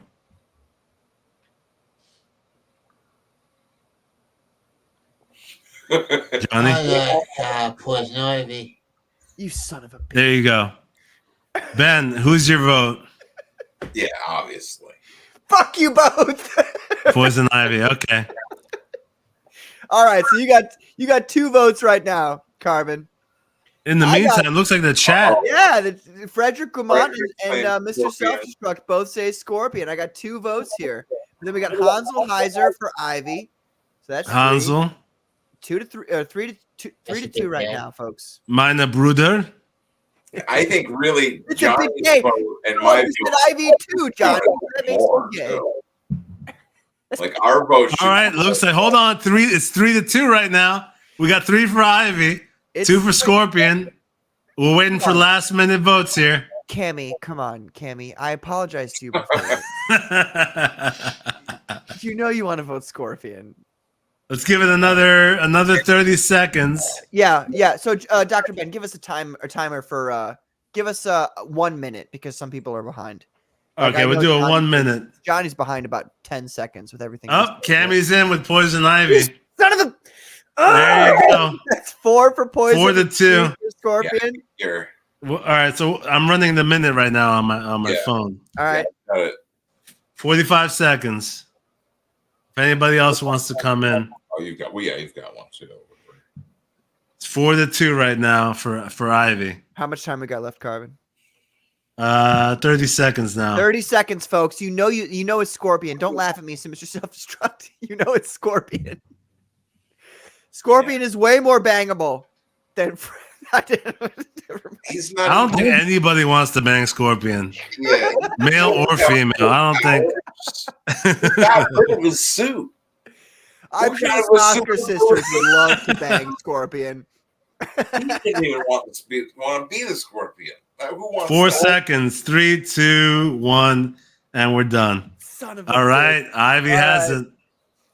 Let's write this down. I want to write down who won each round here. Yeah, we should do that. So I've got it. I'm going to post about it later. So we've got Ivy wins round number 1, which is the 6th character that we thought was cool. All right. So let me bring up my next one here. I kind of closed out Twitter, which is a dumb thing for me to do. Here we are. Let's see here. I don't think you should be allowed to like put up comments while Carbon is talking. That's a fair point. I'll take that into consideration. I may or may not. Because you could Do like what you're distract like him while he's like making an argument. Let me put it like this, Dr. Ben. When he loses after I've put comments up, I think I'll say, okay, we'll do that. Well, But I mean, just election like, interference, says Frederick Guman. the same as like he could be reading the chat while you're talking, and what if he just like goes like, "Oh, election interference"? Oh, I'm sorry, I didn't mean to say that out loud. You know, Well, he could do that if he wanted to. My fifth character here is Flint Marco, aka the Sandman. This is a classic Steve Ditko shot of him. And then we have, I don't know who this is by. I can't tell from the signature, but it's a pretty cool shot. Anyway, ladies and gentlemen, we have Sandman. Sandman is a fantastic character. Essentially, he was this dude who got caught in this. It's really dumb, like an experiment where they were testing out. is this your argument for him? Oh yeah, good point. It's really cool. He got caught into this like molecular this molecular machine that bonded him with sand, and so now he can use sand as his main power. Tell me, are there any other characters in Marvel or DC who have such a unique power set? Sandman is so cool. He can do all kinds of things except be able to defend himself against water. That's the only thing. The cool thing about Sandman's character, though, is that for a long portion of time, he's a B-level Spider-Man villain. I would call him an A-level Spider-Man villain because he's a classic Spider-Man villain. But he's like a B-level, like he's like a thug, essentially. He's not very intelligent. But at a certain point, he realizes, like, hey, this life of crime isn't doing me so hot. So he actually turns to the side of good and starts to defend people and becomes a good guy. And that's pretty rad, if you ask me. So yeah, I think Sandman's a pretty cool Spider-Man villain. He's a classic Sinister Six member with a very distinct set of powers and a distinct look. And Mr. Self-Destruct says Sandman can't swim. What did we just say? What did we just say about the chat? Okay. Why he's not getting votes on his side, or well, no, yeah, he's trying to shut me down while I'm giving my talk about Sandman. Did vote for his Scorpion, but that's what you get. You vote for him, and then he's mad at you. Now he's mad at me. Now he says Sandman can't swim. You don't know that. I mean, he can't, but you don't know that for sure. Anyway, Sandman's a great villain who also turned to the good side in his later years. Okay, that's my talk about Sandman. Who do we have for 5, Carbon? Okay, so I'm sharing my screen. You interrupted me that whole time. I was trying to help. I thought, well, that's contributing. Yeah, that's like your introduction to the character. So I mean, that's like I'm kind of like the voice of like the chat. We can't put that on Johnny because Johnny's a guest. When you're so once again, I think there's going to be a little bit of a. I'll interrupt. Patrick's going to have a little bit of a hard time here. Oh, shut up. No pun intended here. Having a bit of a hard time Oh God. Okay. competing against these characters. Because we got Catwoman, one of the most iconic characters of all time. Let's be real now. By the way, Dekar Everybody says knows Scorpion is the Catwoman. man. So anyway, continue. We're on Carmen. to round two. We're on to round two now. And all right, so Catwoman. I mean, look, what needs to be said here? One of the most known villain characters in all of comics. One of the most known female characters in all comics. Not DEI, by the way. I don't do that shit. I'm just saying for some versatility here, because it's true. Batman gets credit in the fact that he's got some female villains. And also, like I said, he's willing to beat the shit out of them. He doesn't hold back, right? They have fought many times. And there's also an interesting, like, love, kind of love-hate dynamic going on with Batman and Catwoman. It's hot. Let's be real. There's, because they got some kissy kiss going. They got some, BDSM going on. A little bit of slapping, a little bit of rough stuff going on. And look, I don't think anybody is against that. All right. So, but anyway, all kidding aside, though, no, she's a great villain because the design is awesome. It's memorable. She's cool. She's slick. She's acrobatic. It's sexy. Let's be real. It's cool. That's image number one. And we got image number two, just in case you didn't, just in case this image wasn't enough for you. We got image number two, to convince you, that Catwoman, Catwoman's got something. Catwoman's got something going on over here. Which Catwoman is that? Is it a cosplayer? So, oh my God. No, that's a cover. Oh my God. Cover? I removed. I found the original covers without. I didn't want to have like the logos, and everything. Cool. That's cool. Okay. Well. So let's skip the whole debate. Let's get into the vote. I want to read the chat because the chat is fucking hilarious. Mr. Stuffster says, "Which Catwoman?" So, do you know which Catwoman you're talking about? Which Catwoman is this? Which Catwoman Carmen? do you think of when you think of Catwoman? Which one do you think of? Carmen? Which one do you think It's of? Selena Kyle in the regular universe, not the alternate. What'd you say, Johnny? Yes. Johnny, what'd you say? What happened? Eartha Kitt. Well, I mean, let's be real. Every Catwoman actress has been hot. That's kind of, Oh yeah. the requirements for the role. But actually, if you want my vote, Michelle Pfeiffer is the hottest Catwoman. Michelle Pfeiffer. Yep, I would agree. Yeah. I would agree. And yeah, Selena Kyle. This isn't even really a competition for this right here. I probably should have put Black Cat up there, but I'm so autistic that I considered Black Cat not really a Spider-Man villain. I considered her like a Spider-Man friend. She would be. She would be, because the same thing with Catwoman. Catwoman would be the same as Black Cat. Yeah. But I would say Catwoman would still win that fight though. Like Catwoman's still more original than Black Cat. You know what I mean? What was? Oh, sorry, that a guys. fake cough, or was that a real cough?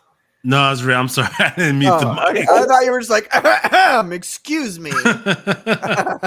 Clearing my throat here. Frederick Command says this is low-key a test to see who's gay.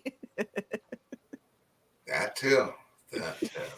I only sim for magic, says Dakar. Oh, a mutie lover, I see. Now you're talking meow. So the vote is, which Catwoman is your favorite? Yeah, fuck it. Let's just make it that. Because we all know I'm going to lose this round. All right, so Catwoman wins. We got Poison Ivy and Catwoman win. So you've won right now, Carbon, with essentially the thirst trap DEI method. So, Well, here's the thing. These are Batman villains. You know, it's not as if I made this up. They're a part of the know. Rogues Gallery. Yeah. So I have the right to choose from any of the Rogues Gallery, right? And let's be real, you know, Well, I mean, if you're it works. ranking them in order of like whatever your way for ranking them, I guess. If it's a competition to see who gets a better, more, I think it's just going to be Batman anyways. Because I think Spider-Man's villains are. No. You know what, Dr. Ben, your opinion on Spider-Man and his villains is irrelevant, okay? Because you don't even like Spider-Man, okay? So, Well, look, hey Ben, that's your opinion, and you're free to vote.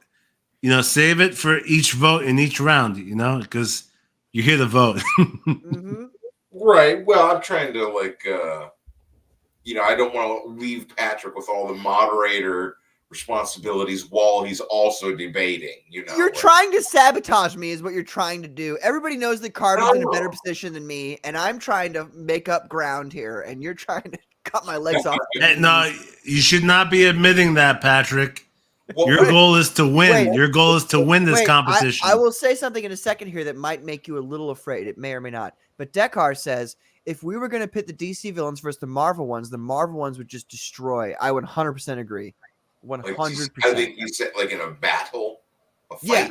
Well, that depends on that depends on how you mean That depends versus on the though. rest. Oh, Yeah, because what's your third one? I'm getting like.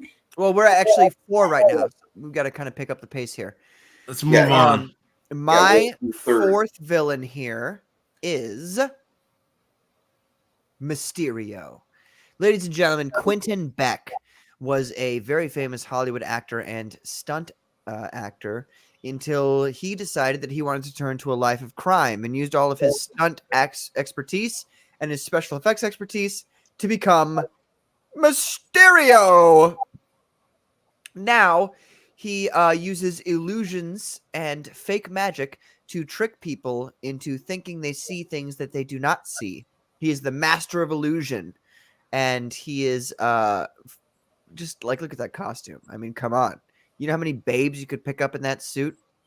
His abilities include nothing other than using special effects to make people think that he did something. And that is my Mysterio. I really do mean, I think he's sick though. I love Mysterio. It's not exactly a selling point. I do like the costume though. Well, I mean, think about this. If he doesn't have any superpowers and yet he still can provide a legitimate problem to somebody who's incredibly superpowered like Spider-Man. Like Spider-Man is way more powerful than everybody gives him credit for. Like he is super, super powerful. But Mysterio can still beat that guy. Think about that. Mysterio is like one of the most talented human beings alive. Like he's probably on par with Batman in terms of illusion technology. If not better. He's probably better at Batman. You know what? I'm going to say, because I'm in a debate right now, Batman, horrible at illusion technology. Mysterio, I looked at Mysterio's illusion technology. I said, wow, it looks like real life. Fantastic. So, there you go. Carbon. Mysterio.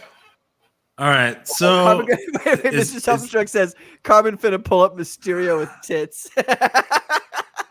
you know, it's very interesting because so far the debate has gone in an interesting way where each time we've pulled up someone to compare, there's been a striking.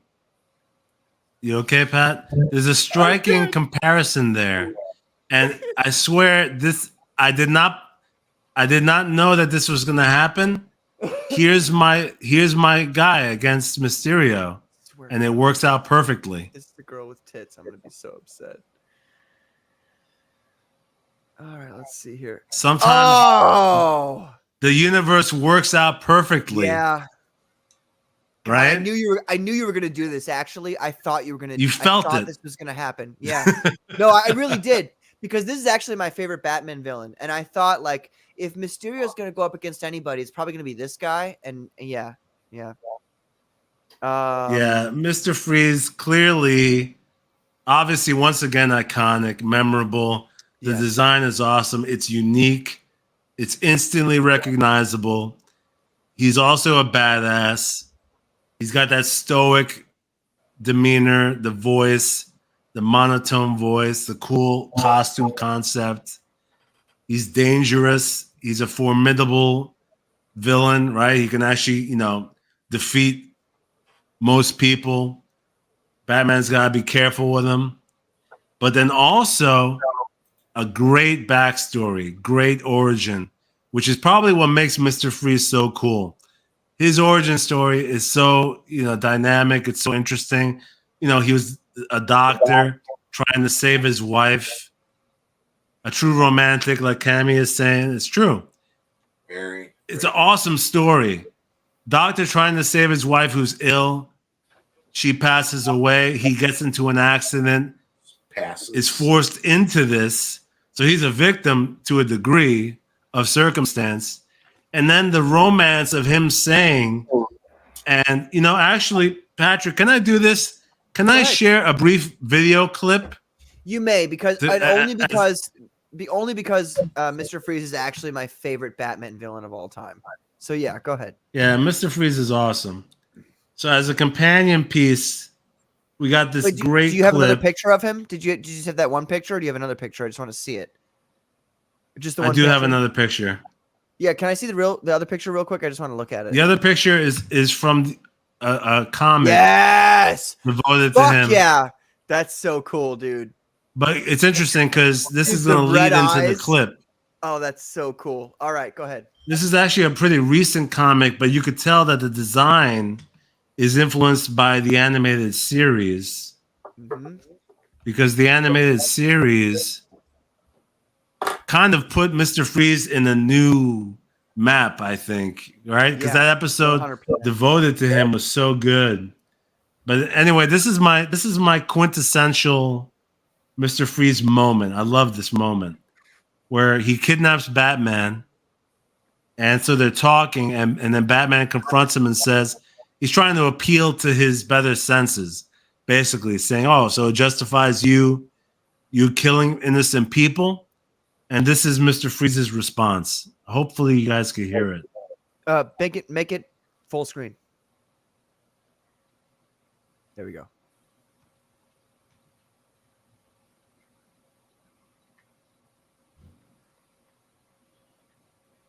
Now it's not loading. What's going on here? Just try to refresh the page, maybe. That might do it. Hansel Hauser, thanks for showing up tonight and for commenting a lot, dude. We really appreciate it. Thank you. Decker already said that I'm making fun of you for being German, but I appreciate it. Sorry, guys. I'm trying to get this to work.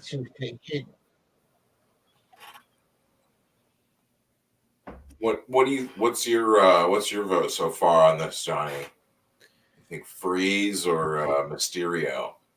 Which of the two bubble heads do you like better?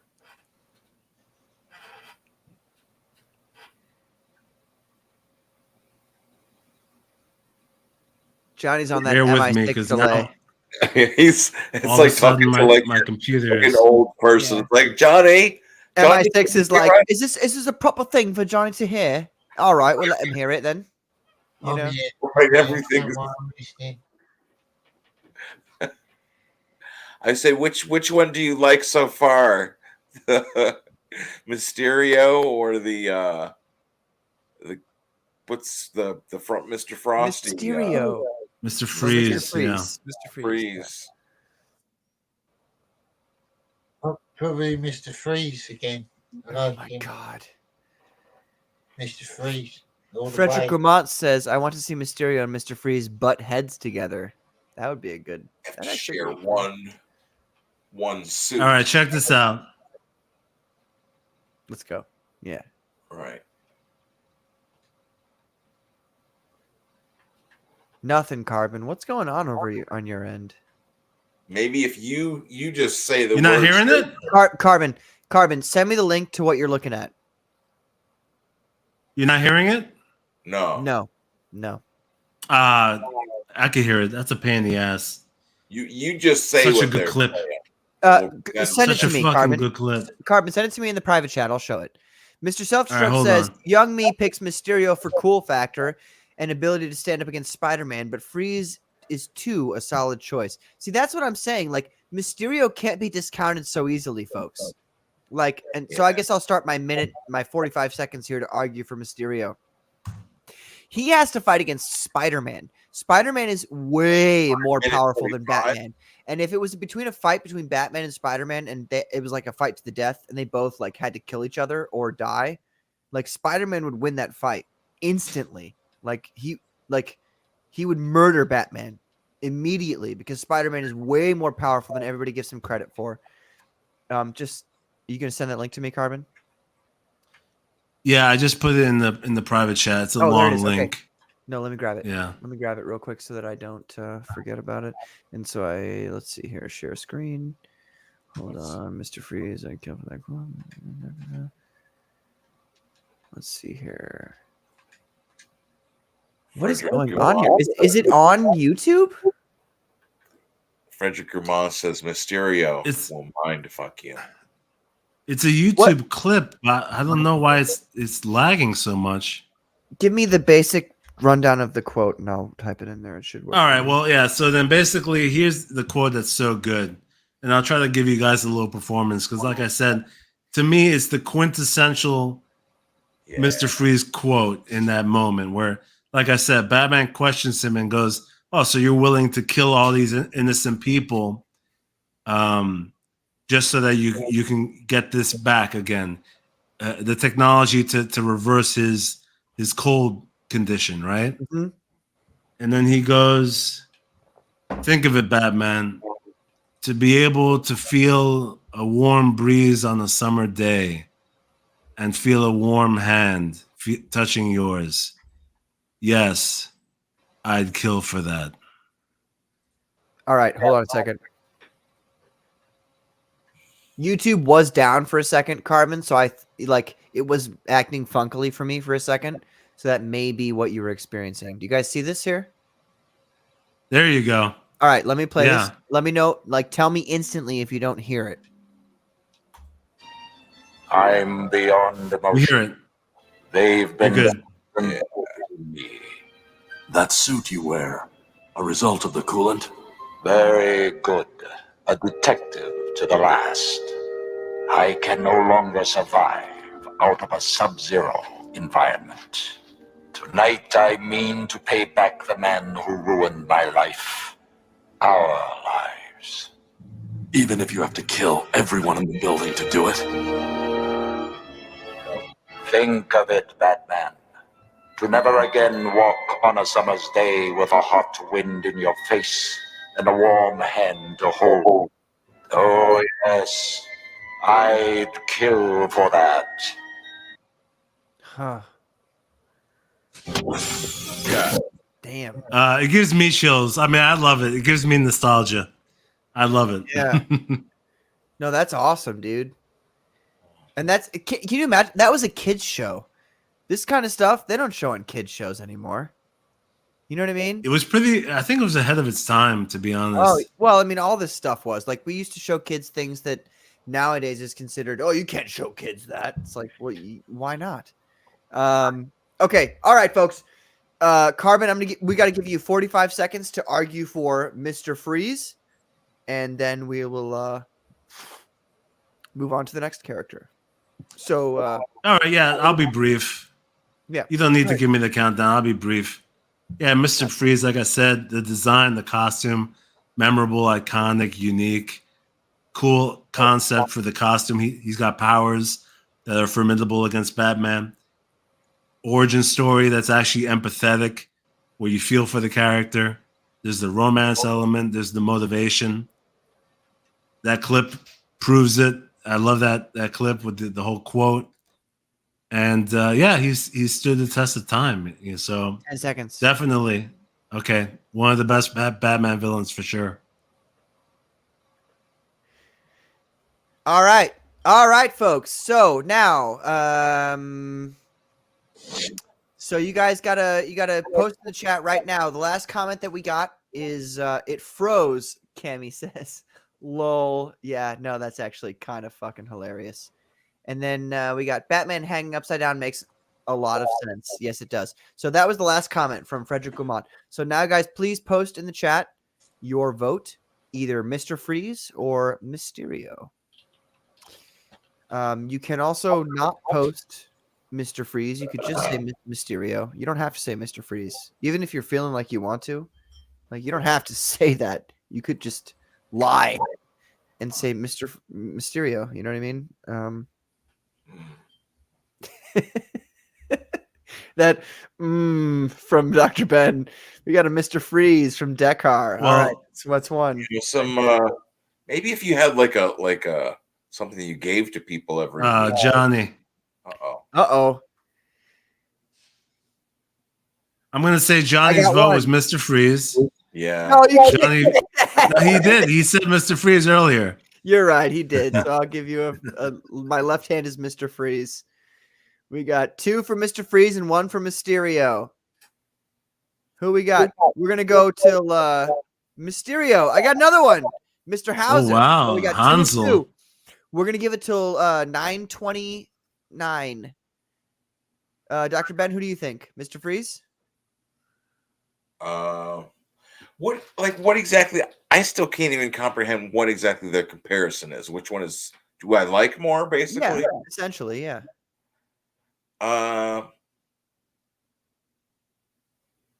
This is the case where I would have to go with Mysterio because wow, I'm going to tell you why. All the extra backstory bullshit with Mr. Freeze, his wife, and this and that, and they were trying to have a kid, and his uncle died, and blah blah blah. I don't give, you know what I mean? Like, yeah. Well, Dr. Ben, luckily you're not the only person voting because we got Kamikaze over here. Yo, oh no! Oh no! I just got 4, baby. We're 4 to 3 right now. Kamikaze came in with Freeze. We got 3, but then Johnny, Mr. Self-Destruct. Self-Destruct. 929. Does it say 929 in your guy? Mr. Self-Destruct. How are you gonna do me like that? Mr. Self-Destruct agrees with me in every regard all the time. So thank you, Mr. Self-Destruct. We're right in Mysterio. All right, look, it's a fair game. I won't be a sore loser. I got to be real. If I was voting right now, I would have voted for Mr. Freeze. Have to be honest. No, I love Mr. Freeze. Mr. Freeze is. I got my first win, but I'm an honest guy. Like if Mr. Freeze, I don't care. Well, therefore, if you count Pat, if you count your vote and my vote, therefore Mr. Freeze wins. I don't count either of our votes. You voted against yourself and you lost. No, I do not count either of our votes. I take my vote back. I'm for Mr. Freeze. Look, it's all good. It's too late. It's a fair election. So now we're going to get into actually the real fun part. But before we get into the last 3. Oh, what's up, Johnny?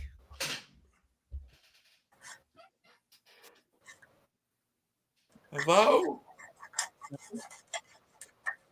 Johnny?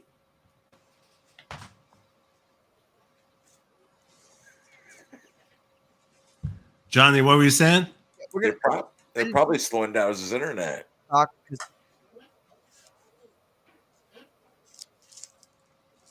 didn't say anything. Oh, okay. All right, so Pat, what you were saying was we're moving on to the final 3, and now it's going to get serious now.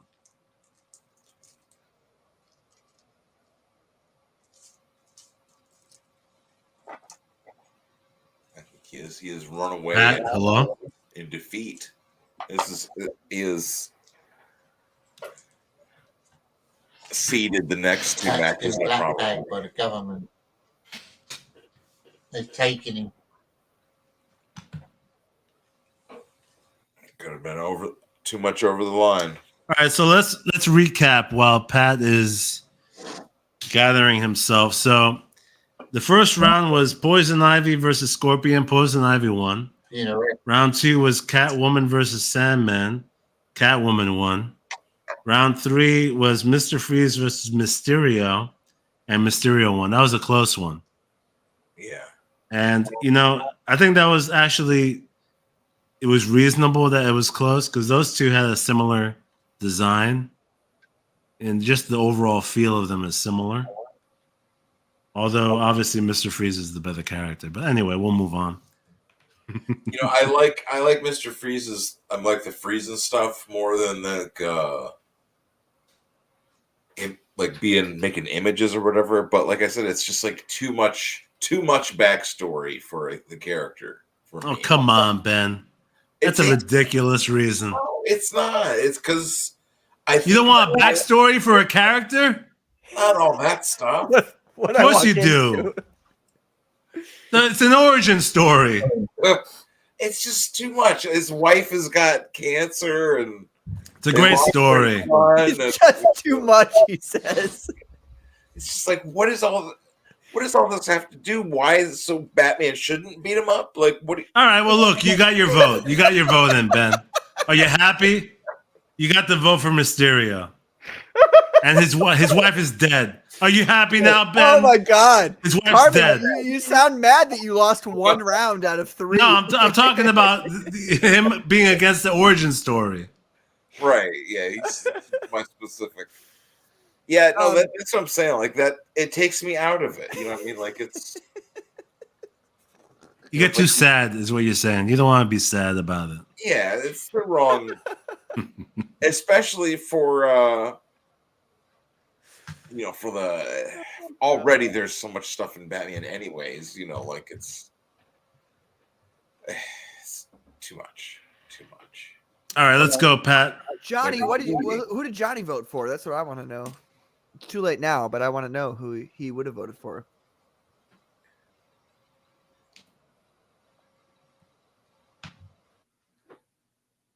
He said Mr. Freeze. We counted his vote. Oh, remember? did he?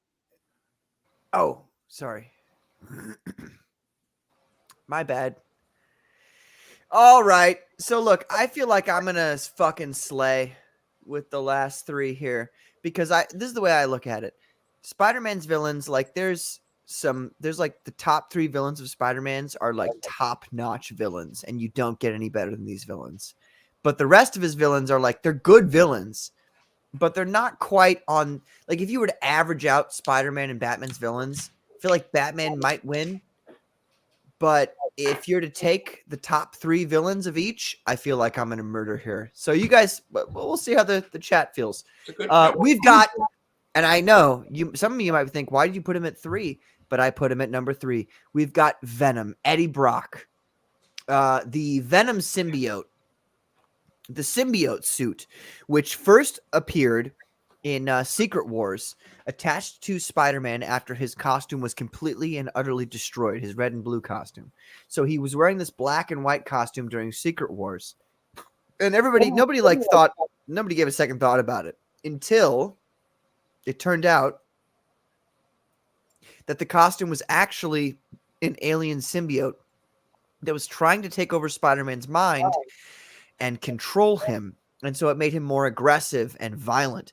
So Spider-Man got rid of the symbiote by essentially going to a church and using the church bells to use sonics to get it off of him. He ripped it off of him, but unfortunately there was another journalist called Eddie Brock who was really, really not happy with Peter Parker and Spider-Man, not knowing they were the same person, but unhappy with both of them. And he hated both of them because of what they'd done to his life.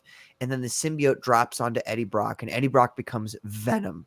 And Venom, for the longest time in comic books, his only goal was he hated Spider-Man. He didn't like any of Spider-Man's villains. He wasn't friends with them. He wasn't like part of the gang. He was just some one guy who hated Spider-Man.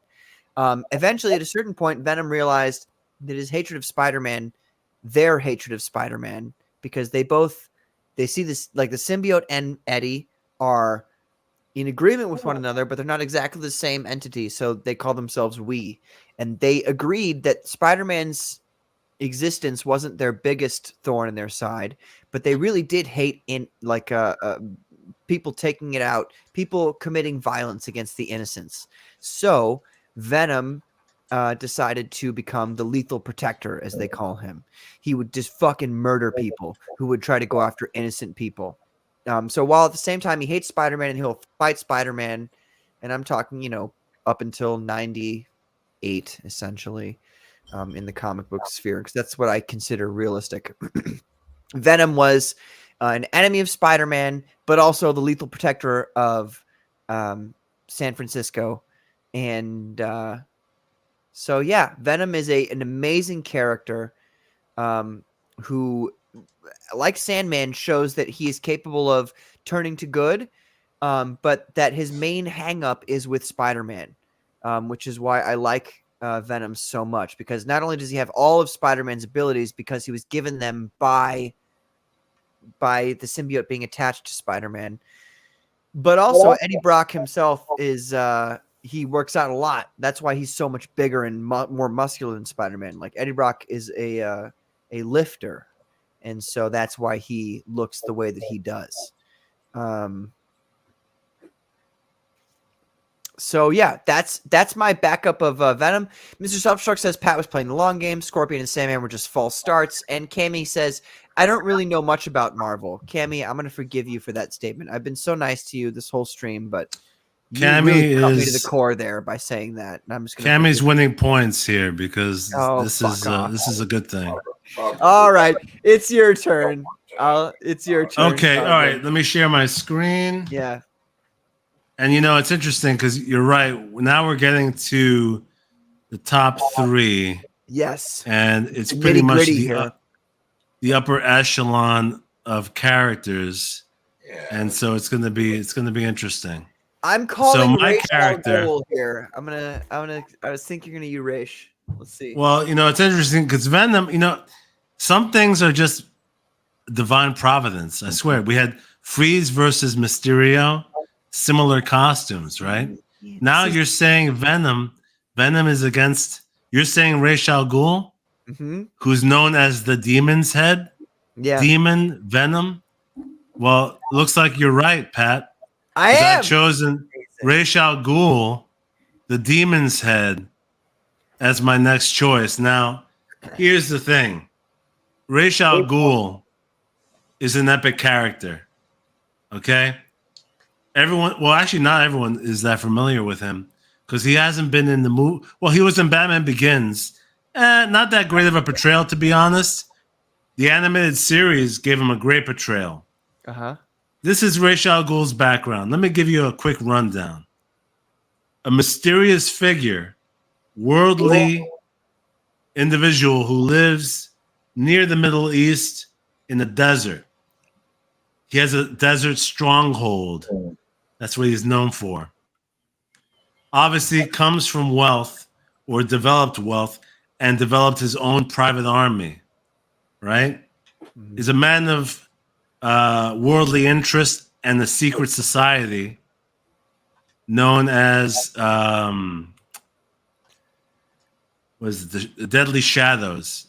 The League of Shadows. Come on. League of Shadows. It's getting late. Pat, it's getting late. All right, look, hey, League of Shadows. Deadly Shadows, League of Shadows. Remember that, chat. Tired. Remember that. Oh, stop. Well, hold on. That's a plus because even you knew about it. I know. You knew about it. All right? So that's a plus. All right? The League of Shadows. Okay. And he has a secret society that wants to take over the world. They do terrorist acts all over the globe. That was revealed in Batman Begins. But anyway, he's a great villain to Batman because Ra's al Ghul himself is a detective. He has resources. He discovered Batman's secret identity, Bruce Wayne. Actually, there's a story in which he even went to the Batcave on an ambush and attacked Bruce Wayne there. So Ra's al Ghul is serious business. Clearly. A formidable foe. And here's the extra element. Discovered the secret Lazarus Pit. The Lazarus Pit, named after the character from the Bible, resurrected by Jesus. He's able to resurrect himself. So he's hundreds of years old, Ra's al Ghul.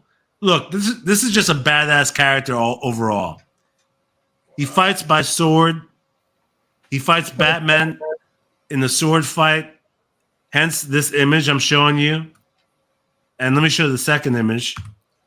We got another badass image, a cover by Jim Lee, in which he's defeating Batman.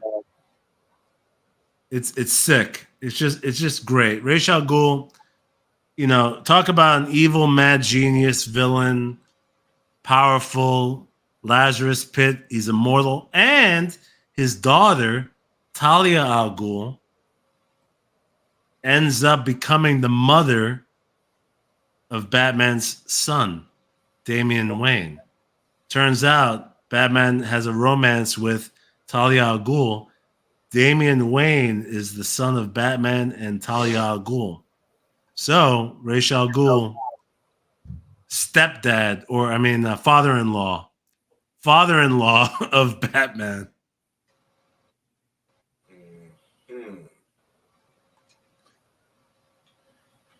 Pat, you're muted. Dr. Ben, you got that 45 seconds ready to go? You want to debate him? No, this is like a legit Venom versus Ra's al Ghul. That's a good debate. Let's go. I got 45 seconds to make my point. Oh, so you're ready to talk shit is what you're gonna do. Oh yeah, for sure. Let's go. Oh, all right, let's go. Well, all right. Let me pull give me that. Let me know when I'm ready to go here. Remember, you knew about the League of Shadows. Yeah, I know. I've been drinking. That's why I said Deadly Shadows. I've been drinking, dog. So there's no excuse, okay? No. All right, let's go, Ben. 45 you got seconds. to stop. Ready? Let me know. Stopwatch. Okay, let's go. I'll count it down, and I'll show it after I hit start. All So you see it's going. So let's 3, 2, 1.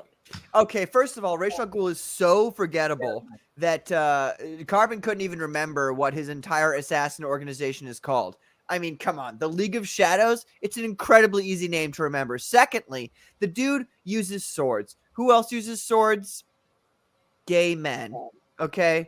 Gay men throughout history have always used swords to kill their people. I'm sorry, that was not a good point. I'm gonna back it up here.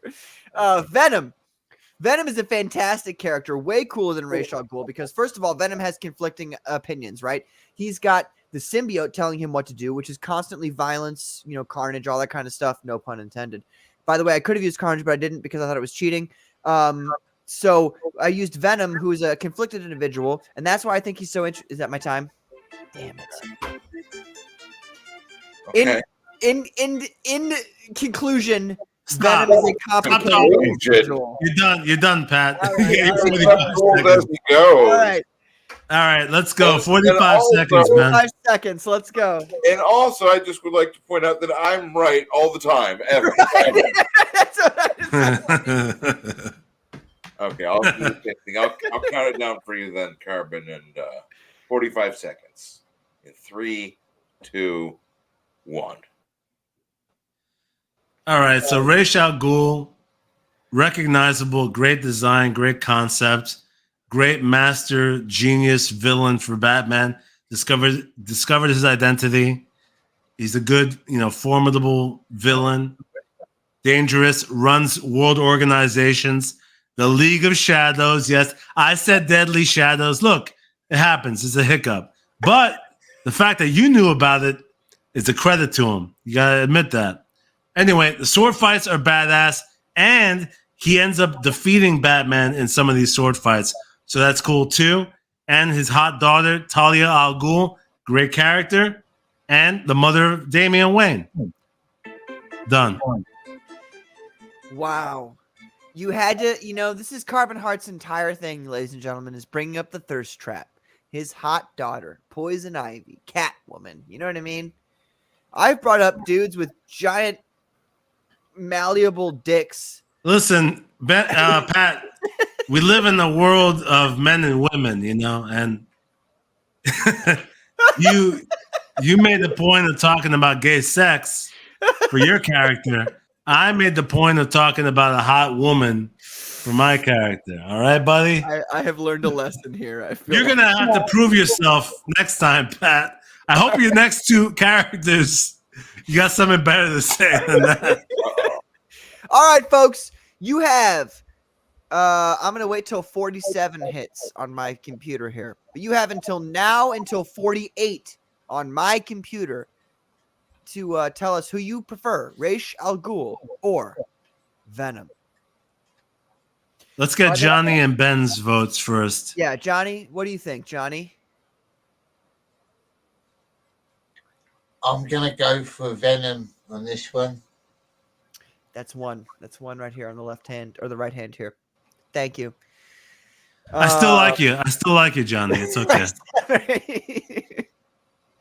Ladies and gentlemen, please post in the chat immediately as soon as you can because we've got maybe 40 seconds left before this is decided. Raish gets credit for his skills on over hundreds of years, but I can't credit him for talent. So I'm going to give that to Mr. Selfstruck says Raish, essentially. Dr. No, Ben, I think he's saying the opposite, actually. Venom. Yeah, no, he's saying he can't credit him. Oh, Yeah. damn. Okay, so I get 3. Dr. Ben, who do you think? Venom. Okay. I think it's Roz, not Race. I said Raish. Race. No, it's Look, Raish. The movie mispronounced it. They said Roz in Batman Begins. Yeah, that was not correct. It's Raish. Isn't it? Yeah. And yeah, the Batman animated series. Yeah. Yeah. Race. That's how I I heard it that way and I thought it made more sense. Like Race. Hansel Yeah, it's Raish. Hausa says Venom as well. Dude, I'm murdering you on this one. I think I'm going to I got no votes for Ra's al Ghul. Well, look, I mean, honestly, I hey, think these last 3 you're going to get fucking obliterated. well, look, don't count your chickens yet, Pat. You're right. I mean, the second one This round, even I will admit Venom is the more iconic character. Yeah. He's the more known. I've put him as my third. So what Venom is the most. He's more internationally known. I know you known. have for your first, but who do you have for your second? That's really what I want to know. So we need to keep going. That is it. We're waiting for that second there. Did I say 48 or 49? I said 48, didn't I? 400. You said 49. 48. Yeah, but anyway, obviously You're Venom done. wins. Yeah, Yeah, Venom wins. Okay. So we now, had the tiebreaker over there. Yeah. Right now, we are at Poison Ivy has won. Catwoman has won. Not shocking. They're all thirst traps. They're all exactly what Carbon was going for. The old, boobies thing. No, don't you dare. Don't you dare. I'm just joking. I don't go for the DEI, all right? I don't go for the DEI. Cammy, though, does say, I know the main ones, but I've read more DC 2000 AD Toxic and Carnage. So, Cammy, do you know about the bad guy Whitey? I think his name is Whitey. I forgot his last name, but he's in Judge Dredd comic books. Let me know if you know who that villain is, because he's probably my favorite Judge Dredd villain. But all right, we're gonna move on, ladies and gentlemen, to our second favorite villain. My second favorite villain, this is not going to be a surprise to anybody here, really. They all know who I'm going for. This is Dr. Octopus. Dr. Otto Octavius was a regular, nuclear physicist until he made these special arms for himself to handle the radioactive material that he was working with. And unfortunately, he had an accident wherein there was an explosion and the radioactivity melded these arms and the band, attached to them to his body, rendering the arms neurologically fused to his own neurological complex, causing Dr. Octopus to be able to control these arms as well as his regular limbs at will. And so it also actually kind of made him a little bit insane. And he has fought Spider-Man on and off. He's married Aunt May before. He's become the superior Spider-Man for a little bit of time because he's so intelligent. He became the superior Dr. Octopus. He's done all manner of things, but Dr. Octopus is a recurring villain in the Spider-Man comic books who just, for whatever reason, can't seem to be put down. He's this overweight, out of shape, unattractive old man, and yet he still maintains his position as one of Spider-Man's greatest enemies of all time. We all know that Spider-Man 2 is the greatest, probably the greatest Spider-Man movie of all time. Personally, I think it's Spider-Man 1, but that's because I love the Green Goblin more than Dr. Octopus. But Dr. Octopus, that movie, the second movie, totally amazing. Alfred Molina playing Dr. Octopus.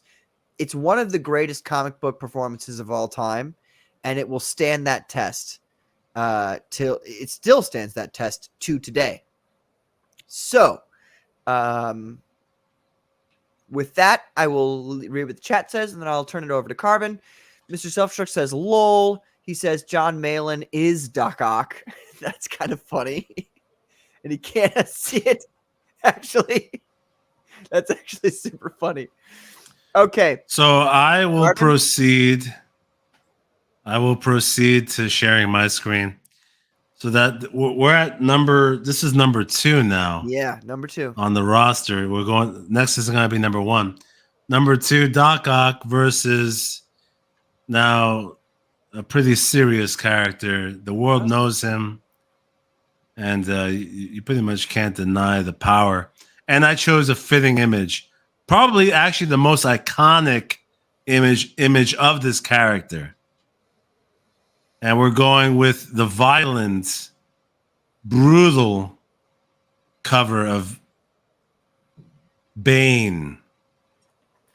Oh, I was wondering who you were going to choose because you Breaking left out Batman's so many spine. great... Oh, okay. I'm sorry. Go ahead. Bane breaking Batman's spine for Nightfall, which Graham Nolan, shout out, worked on this miniseries and co-collaborated with Chuck Dixon to create the character. But this is the most iconic image of Bane. Amazing issue. I think 92 was the year. Covered by Kelly Jones. What happened? You stopped sharing it. No, I was just trying to. Oh, okay. Sorry. Covered by Kelly Jones. I mean, talk about an introduction of a new character in the 90s who ended up becoming like a mainstay of the Rogues Gallery, which is pretty rare. Bane is a character, brief backstory, very simple. He's a criminal. He's actually Cuban.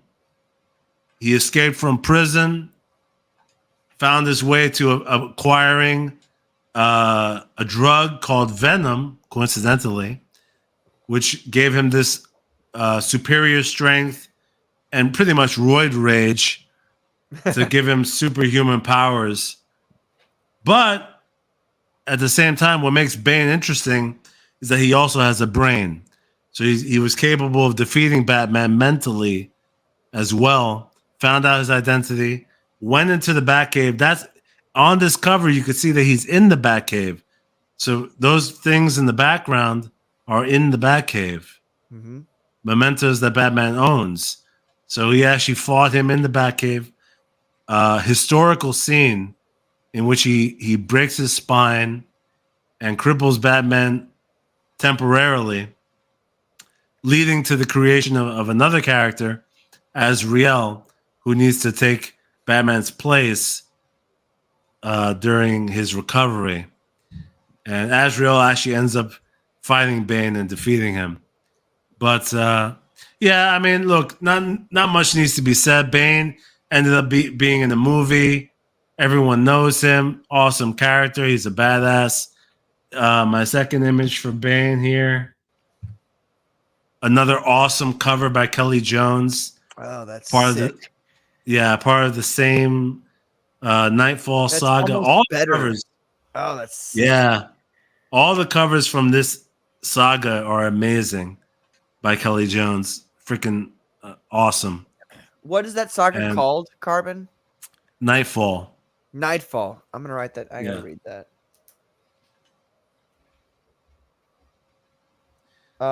Yeah, so just a freaking awesome ass character overall. All right, Dr. Ben, you got the 45 seconds ready?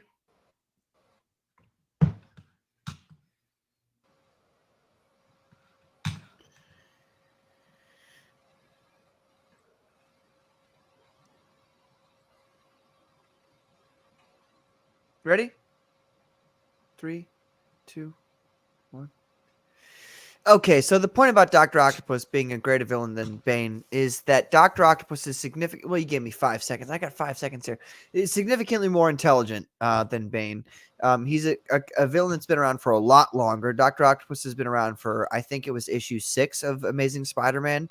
And he's been a constant thorn in Spider-Man's side. Like I mentioned before, he's married Aunt May, Spider-Man's beloved aunt, and that's been a cause of great distress for Spider-Man. Amongst other things, Dr. Octopus is incredibly intelligent and is constantly finding new ways to survive and adapt and become a better villain to take over the underworld. He has 4 metal arms, which are ridiculously powerful. Could probably beat Bane easily in a fight because Bane doesn't know how to fight him.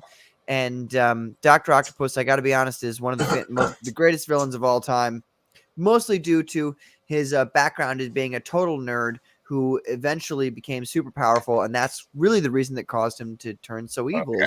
Okay, that's right. All right. Yeah, I gave you a little bit of extra there. Thank you. You kind of started me 5 seconds late, so I'm glad you gave me that extra time. Okay. All right. Don't get stingy now. Stingy with the time. I got to get stingy when I'm fighting you right now, dude. Let's go. Okay. All right, let's go, Ben. 3, 2, 1, go. All right, first and foremost, Bane could absolutely defeat Doc Ock. I know he has mechanical arms that he's flailing around, but look, let's get real. Doc Ock is a nerd. He's a scientist. He's not a fighter at the end of the day. He doesn't beat Spider-Man. Bane could defeat most villains, and just with his super strength alone, he can resist those tentacles. I'm pretty confident of that. I think he would actually pull the tentacles and then rip them out of his body and then beat the living shit out of him. That's exactly what would happen with Bane versus Doc Ock. But anyway, moving on. Clearly, Bane, the cooler character. I mean, he's badass, smart, and also he's got the bronze. Great design. Let's be real. I like that. That's it, right? Isn't that time? Yeah, come on. All right. No, I can't let you talk for any longer, Carbon. You've already said too much. All right. Folks, so Bane or Doc Ock? Folks, you have until 10:01 to put your opinions in right now. On my computer, it says 9:59. You have until 10:01 to give your opinions. Who would win? Now, that's not actually the question. That's not the question I want to ask because we all know who would win that fight. My question is, who made the better argument? Who is a cooler villain, Dr. Octopus or Bane? All right, Pat, take it easy. Let's go on to the votes. Ben, what's your vote? Mr. Self-Destruct says Bane already, so we're gonna put that right here. I don't know. Left hand. I don't know. I do like both of them.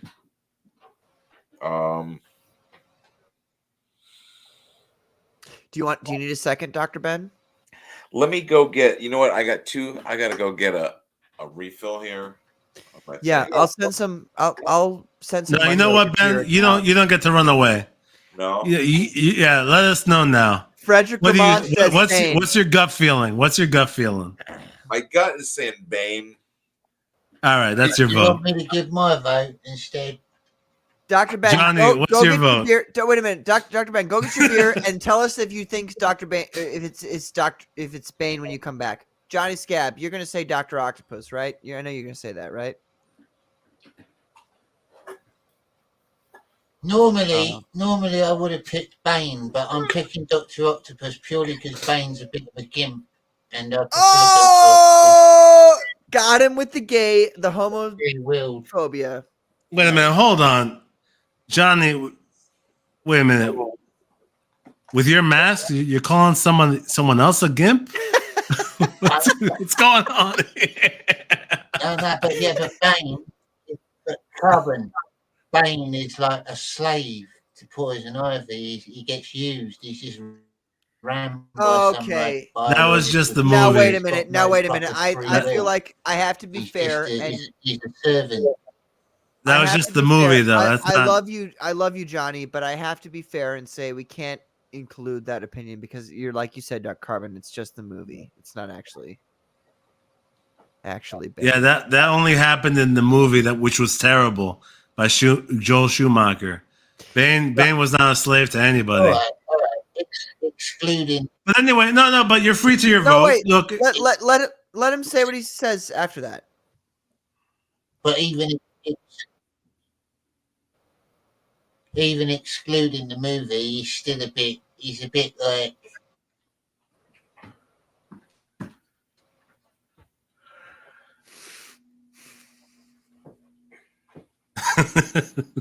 I get it. Look, Johnny, how you feel is how you feel. Look, we can't fault you for it. That's your vote. It's all good. I can fault you for it, Johnny. If you turn against me and you make me lose this competition, I'm gonna fucking. So we're tied now. We got. It'll be over between us. It's 2-2, right, Pat? Yes. So we got. Wait. Okay, let me go back here. So Dr. Ben voted Bane, right? Oh. Mr. Self-Destruct voted Bane. Frederick Lamont voted Bane. Hansel Hauser says Doc Ock. Johnny said after you oppressed him, Doc Ock. Bane. Let's give it one more minute. Let's give it one more minute for the chat. You got 1 more minute, chat. We still have. We need like 2 more people to vote here. Kamikaze, I think she left. Cammy, I said I'm sorry. You gotta give me a vote here. And by the way, if you think I was being ironic when I said sorry, I wasn't. I was just okay. I think time's up. So Pat. Bane wins. Damn. Woo. Damn, that was a close one, dude. That was a close one. Kemi said she doesn't support both. I think self-destruct. I'm gonna predict that Cammy would have picked Bane. I think we'll find that out soon enough. We'll find that out. I honestly know. She said I can't decide. Oh, she's there. Well, it's too late now, Cammy, but I like this comment from Mr. Self-Destruct the most. Tell us if you disagree with that, Cammy. That's what we really want to know. Do you not support bowl cuts? That's the real question. All right, ladies and gentlemen, it is time for. Oh wait, are we fucking tied right now? Hold on. You have no. Round 1, Ivy. Round 2, Catwoman. Round 3, Mysterio.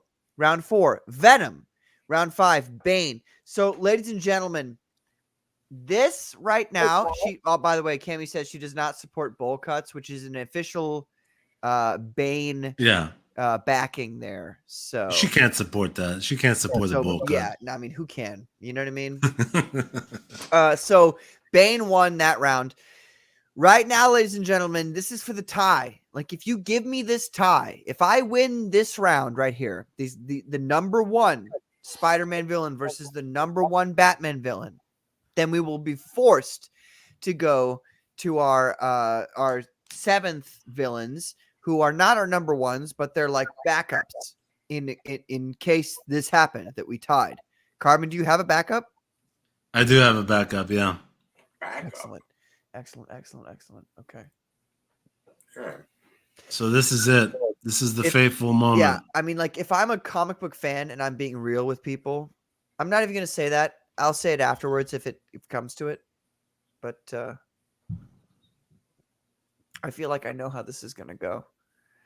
But I'm not one to not fight. So you want to do yours second for this last round, switch it up and have Carbon's in the lead, guys, right? No, because Carbon might actually win this right now. And I feel like the odds of him winning this right now are probably like 60 to 70%. So I'm gonna take that chance. If I win this, then we'll go to the 7th round. But we'll see what happens. Ladies and gentlemen, you knew this was gonna happen. You knew it was. The greatest villain of Spider-Man of all time, hands down, is Norman Osborn, the Green Goblin. Now, the Green Goblin is one of the greatest characters in comic books ever to have existed.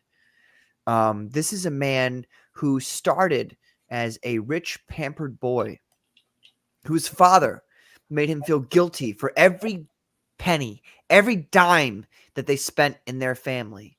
because it wasn't bringing their family riches. It wasn't bringing their family into essentially the elite sphere.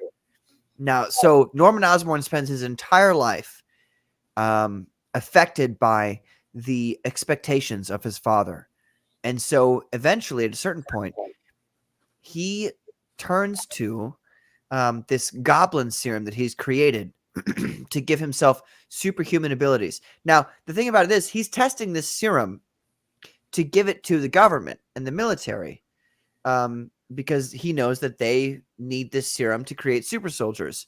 But he needs to test it. And because he doesn't have enough money, and because his father always told him that everything you do outside of yourself is pathetic, he decides to test the serum on himself to see if it will be of value. And so because he doesn't have a proper test subject, he tests the serum on himself. And while he is gifted with incredible strength and agility and endurance, similar, if not equal to, if not better than Spider-Man's superpowers, he is also afflicted with an incredible, essentially, madness that he is incapable of curing. There is no cure for it. The Goblin Serum not only causes one to become incredibly powerful and intelligent, but also makes one go mad. So the thing about Norman Osborn is most fascinating thing about him is that while the Goblin Serum makes people go crazy and intelligent, Norman Osborn himself was already kind of a sack of shit and already incredibly intelligent. So now you have the combination of this serum that makes people way more intelligent than everybody else, and also makes them as powerful as Spider-Man without, the sticking to walls and shooting webs kind of thing. But you have a man who is incredibly dedicated to turning himself into the king of New York, the criminal underlord of everything that exists. This is my first picture of Green Goblin. This is a Ditko picture. I don't know. This is a Hello?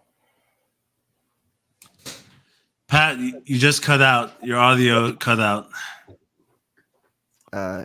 Yeah, there's something like I know this is John Romita Sr., but the inking looks weird to me, so I don't think it's him. This is a newer interpretation of the character. I always just thought that this look in his eyes here was very iconic, and I wanted to include. I know this is one of the most iconic Green Goblin pictures, so I wanted to include this as well. Although in my mind, it's this right here. This is the Green Goblin to me. But that is the Green Goblin. I'm sorry. I should really quickly say this. The Green Goblin, as everybody knows who pays attention, is Spider-Man's greatest villain of all time. The Green Goblin found out who Spider-Man's secret identity was before anybody else found out. He did it in a surreptitious way wherein nobody knew. Nobody had any idea that Spider-Man's identity was figured out. But the Green Goblin knew, and he fucking followed him back home to his apartment, and he found out exactly who he was. He was incredibly upset that it was some teenage kid, and then he decided to kill him. And another thing is that Green Goblin killed Spider-Man's girlfriend, Gwen Stacy, which back in the 70s there was that was not something that happened in comic books back in the days. It did not happen that lead characters in comic books were killed off. But the Green Goblin killed off the lead romance of Spider-Man, a A-list Marvel character in comic books of the day, and that was unheard of up until that point where the Green Goblin killed Gwen Stacy. And so the Green Goblin has solidified himself not only in comics history as being one of the most iconic villains of all time, but he is certainly Spider-Man's greatest villain of all time. And he is one of the greatest villains of all time because of the effect that he's had upon comic books as a whole. Go ahead, Carbon. Okay, so I am now sharing my screen, and pretty much doesn't need an introduction. Everybody knows. What the fuck does that mean, Mr. Self-Destruct? the definitive All right, let me bring the this up. definitive villain in the world, Yes. pretty much in all of entertainment, Mhm. the Joker. And this is an amazing depiction done recently for the three Jokers, which came out last year, depicting him with crowbar, which is meaningful because he beats Jason Todd, which is the second Robin. He beat Jason Todd to death with a crowbar in the 80s comic, Death in the Family. Now, once again, the Joker needs no introduction. The whole world knows who he is. Everybody knows who he is. Best villain in comics, probably the best villain in fiction. Psychotic to the bitter end, to the extreme, always with a smile on his face. And I'm so happy that I get to talk about this because recently we talked about the Joker movie trailer, which that movie is shit in comparison to even just this cover alone is better than those two movies combined, right? Because this is what I'm talking about. The pure psycho, he's happy with it. There's no reservations. There's no defeat. Even in defeat, he's winning, and he's laughing. And we all know about him, man. We all know about what he's done, and that the Batman has the biggest frustration with him. And the other image, of course, the Killing Joke cover, one of the most iconic comic book covers of all time. And I'm not just saying that. I love this book. I have this book. Made in the 80s. One of the books that actually transformed the Batman universe. Because as we know, Batman prior to the 1980s was not doing too well. No. It was nonsense. It was slap happy. It was silly. 1980s, we got this, The Killing Joke by Alan Moore. And we got Batman Year One by Frank Miller, which paved the way. Also, The Dark Knight Returns, which paved the way towards Batman becoming the darker figure he was intended to be originally, actually. And in this book, by the way, he shoots Barbara Gordon, paralyzes her, kidnaps Jim Gordon. There's fucking no holds barred when it comes to the Joker. In the No Man's Land saga, which was that happened in the 2000s, nothing held back. Murders children during the war zone era. Fucking the most balls to the wall villain there is. And I don't need to say anything else.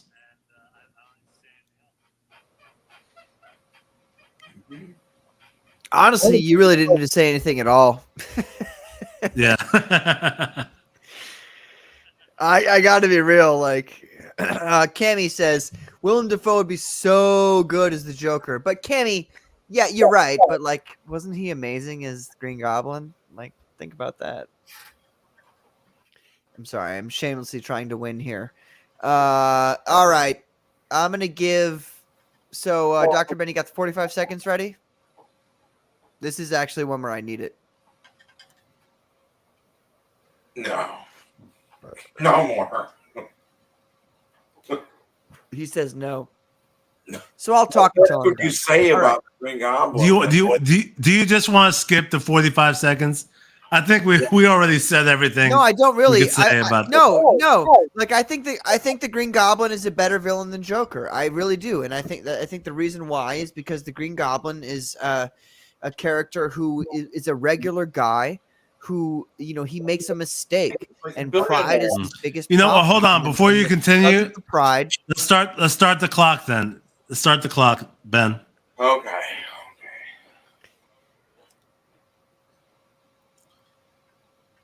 I'm against this, but okay. Okay, 3. I know you are because you're biased. The Green Goblin is a better villain. Let me tell you why. Because the Green Goblin is a regular man who, while you may think that the Goblin persona is the thing that's taken over and caused him to be so insane and murderous and evil, it's not. In reality, Norman Osborn is a piece of shit, and he is murderous and evil, and he decides who lives and who dies. And while he's created this alternate persona for himself in his mind that he blames for all of the evil, murderous acts that he does throughout his life as the Green Goblin, in reality, it's Norman Osborn. Norman Osborn, at the core of it all, is the evil man behind all of the actions of the Green Goblin. And while he may like to tell you that he's not that person, that they are two separate entities, they are the same man. Okay. No. That's it. Yeah. I love the ringtone, Ben. I know. It was just the dumbest one I could. Arpeggio. Or arpeggio. That is actually one of the dumbest ones. Yeah. Go ahead. Carmen, it's your turn. Ben, you start the clock? Oh, you want to go? You want to go? Okay. 3. Yeah, we're both doing it. Yeah. 1. Go. The Joker, the clown prince of darkness. The whole world knows who he is. And the fact that the whole world knows a villain is pretty amazing. Even before these recent movies that came out, which do not live up at all to the character in the books. The most evil, the most psychotic, the most sinister, the most memorable. This cover right here, one of the most known comic covers in history. And I don't need to say anything else. That's it. 7 seconds to spare. Who does All right. we think would have been a good joke? Okay, folks. Lori Petty. No, we can't bring that subject up right now. We could go on weeks for that. All right, folks. Okay. You're here. You're in the chat. This is the end of the stream. You have to decide. Right now, we have Ivy and Catwoman and Bane. So Carbon is winning. He's got 3 people to my 2. So right now, you folks will decide if Carbon wins 100% outright, or if we have to come back next week with one obscure C-list villain to win the argument. Side. Who is the greater villain? The Joker or the Green Goblin? We will give you... It's 10:19 on my my computer right now. We will give you until 10:21 to decide. Please post in the chat right now who you think is a better villain. Dekar says tough. That's not helping, Dekar. You've got to say who you think, my guy.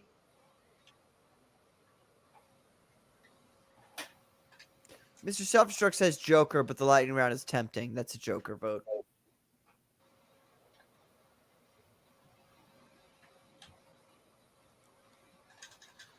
I think everyone's being nice. Dekar says, I'll take Goblin because he actually has more complex come relationship on. with Spider-Man. Thank you. Oh, please. Oh, please. Now you're just being nice because you want. Everybody's just being nice until somebody. Yeah, you want the light. Yeah, you want the lightning round to happen.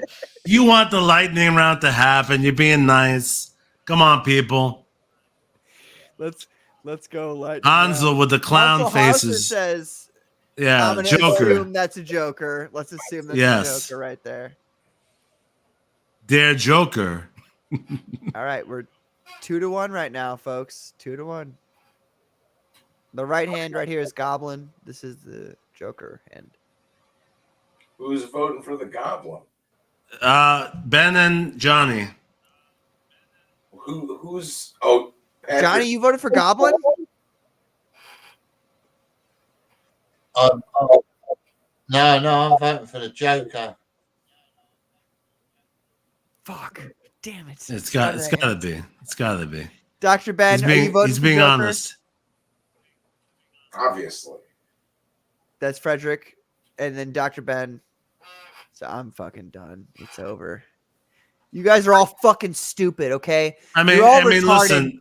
Mr. Pat. Mr. J says Cammy. Pat, I love if that. the votes Says Mr. J. That's awesome. If the votes went the other way, would you have accepted it? Come on. The winner is Joker. I would have thought something was off.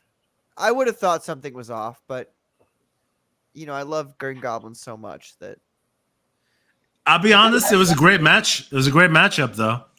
I think that was an awesome competition. Yeah. So here's what we're gonna do, Carbon. So you won. So you'll send me your favorite pictures of, if you could, it doesn't have to be immediately, but if you could send me your favorite pictures of those villains, and then I will find my favorite pictures of those villains and the villains that I won with, and we'll repost those tomorrow on Twitter and all that. Wow.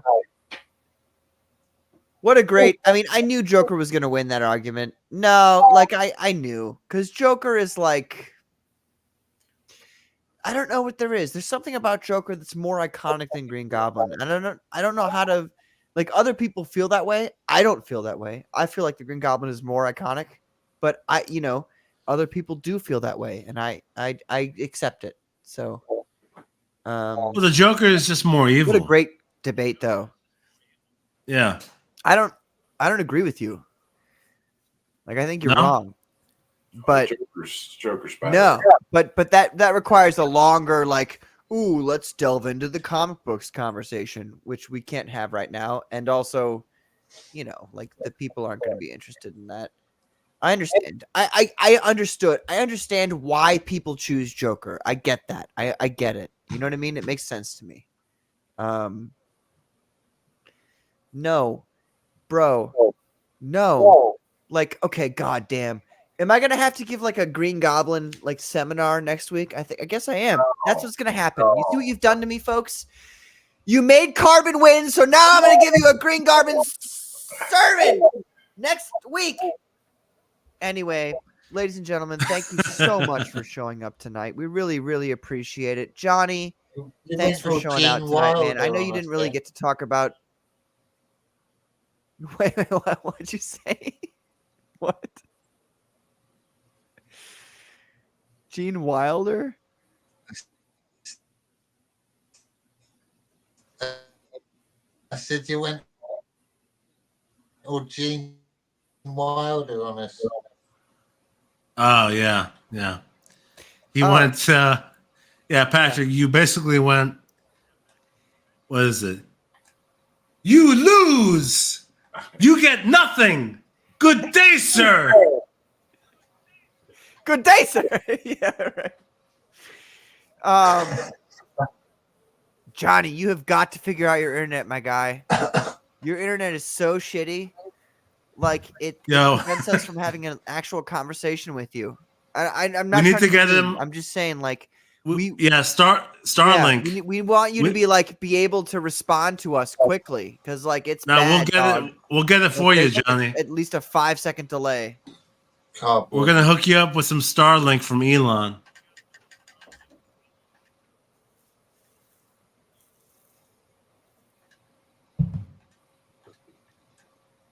Yeah, that's rough. Cool. Yeah, sounds good. All right, ladies and gentlemen, you're all fucking wonderful. You lovely lot, as Johnny says. I do want to say, though, before we wind down, I think there's one thing that we need to talk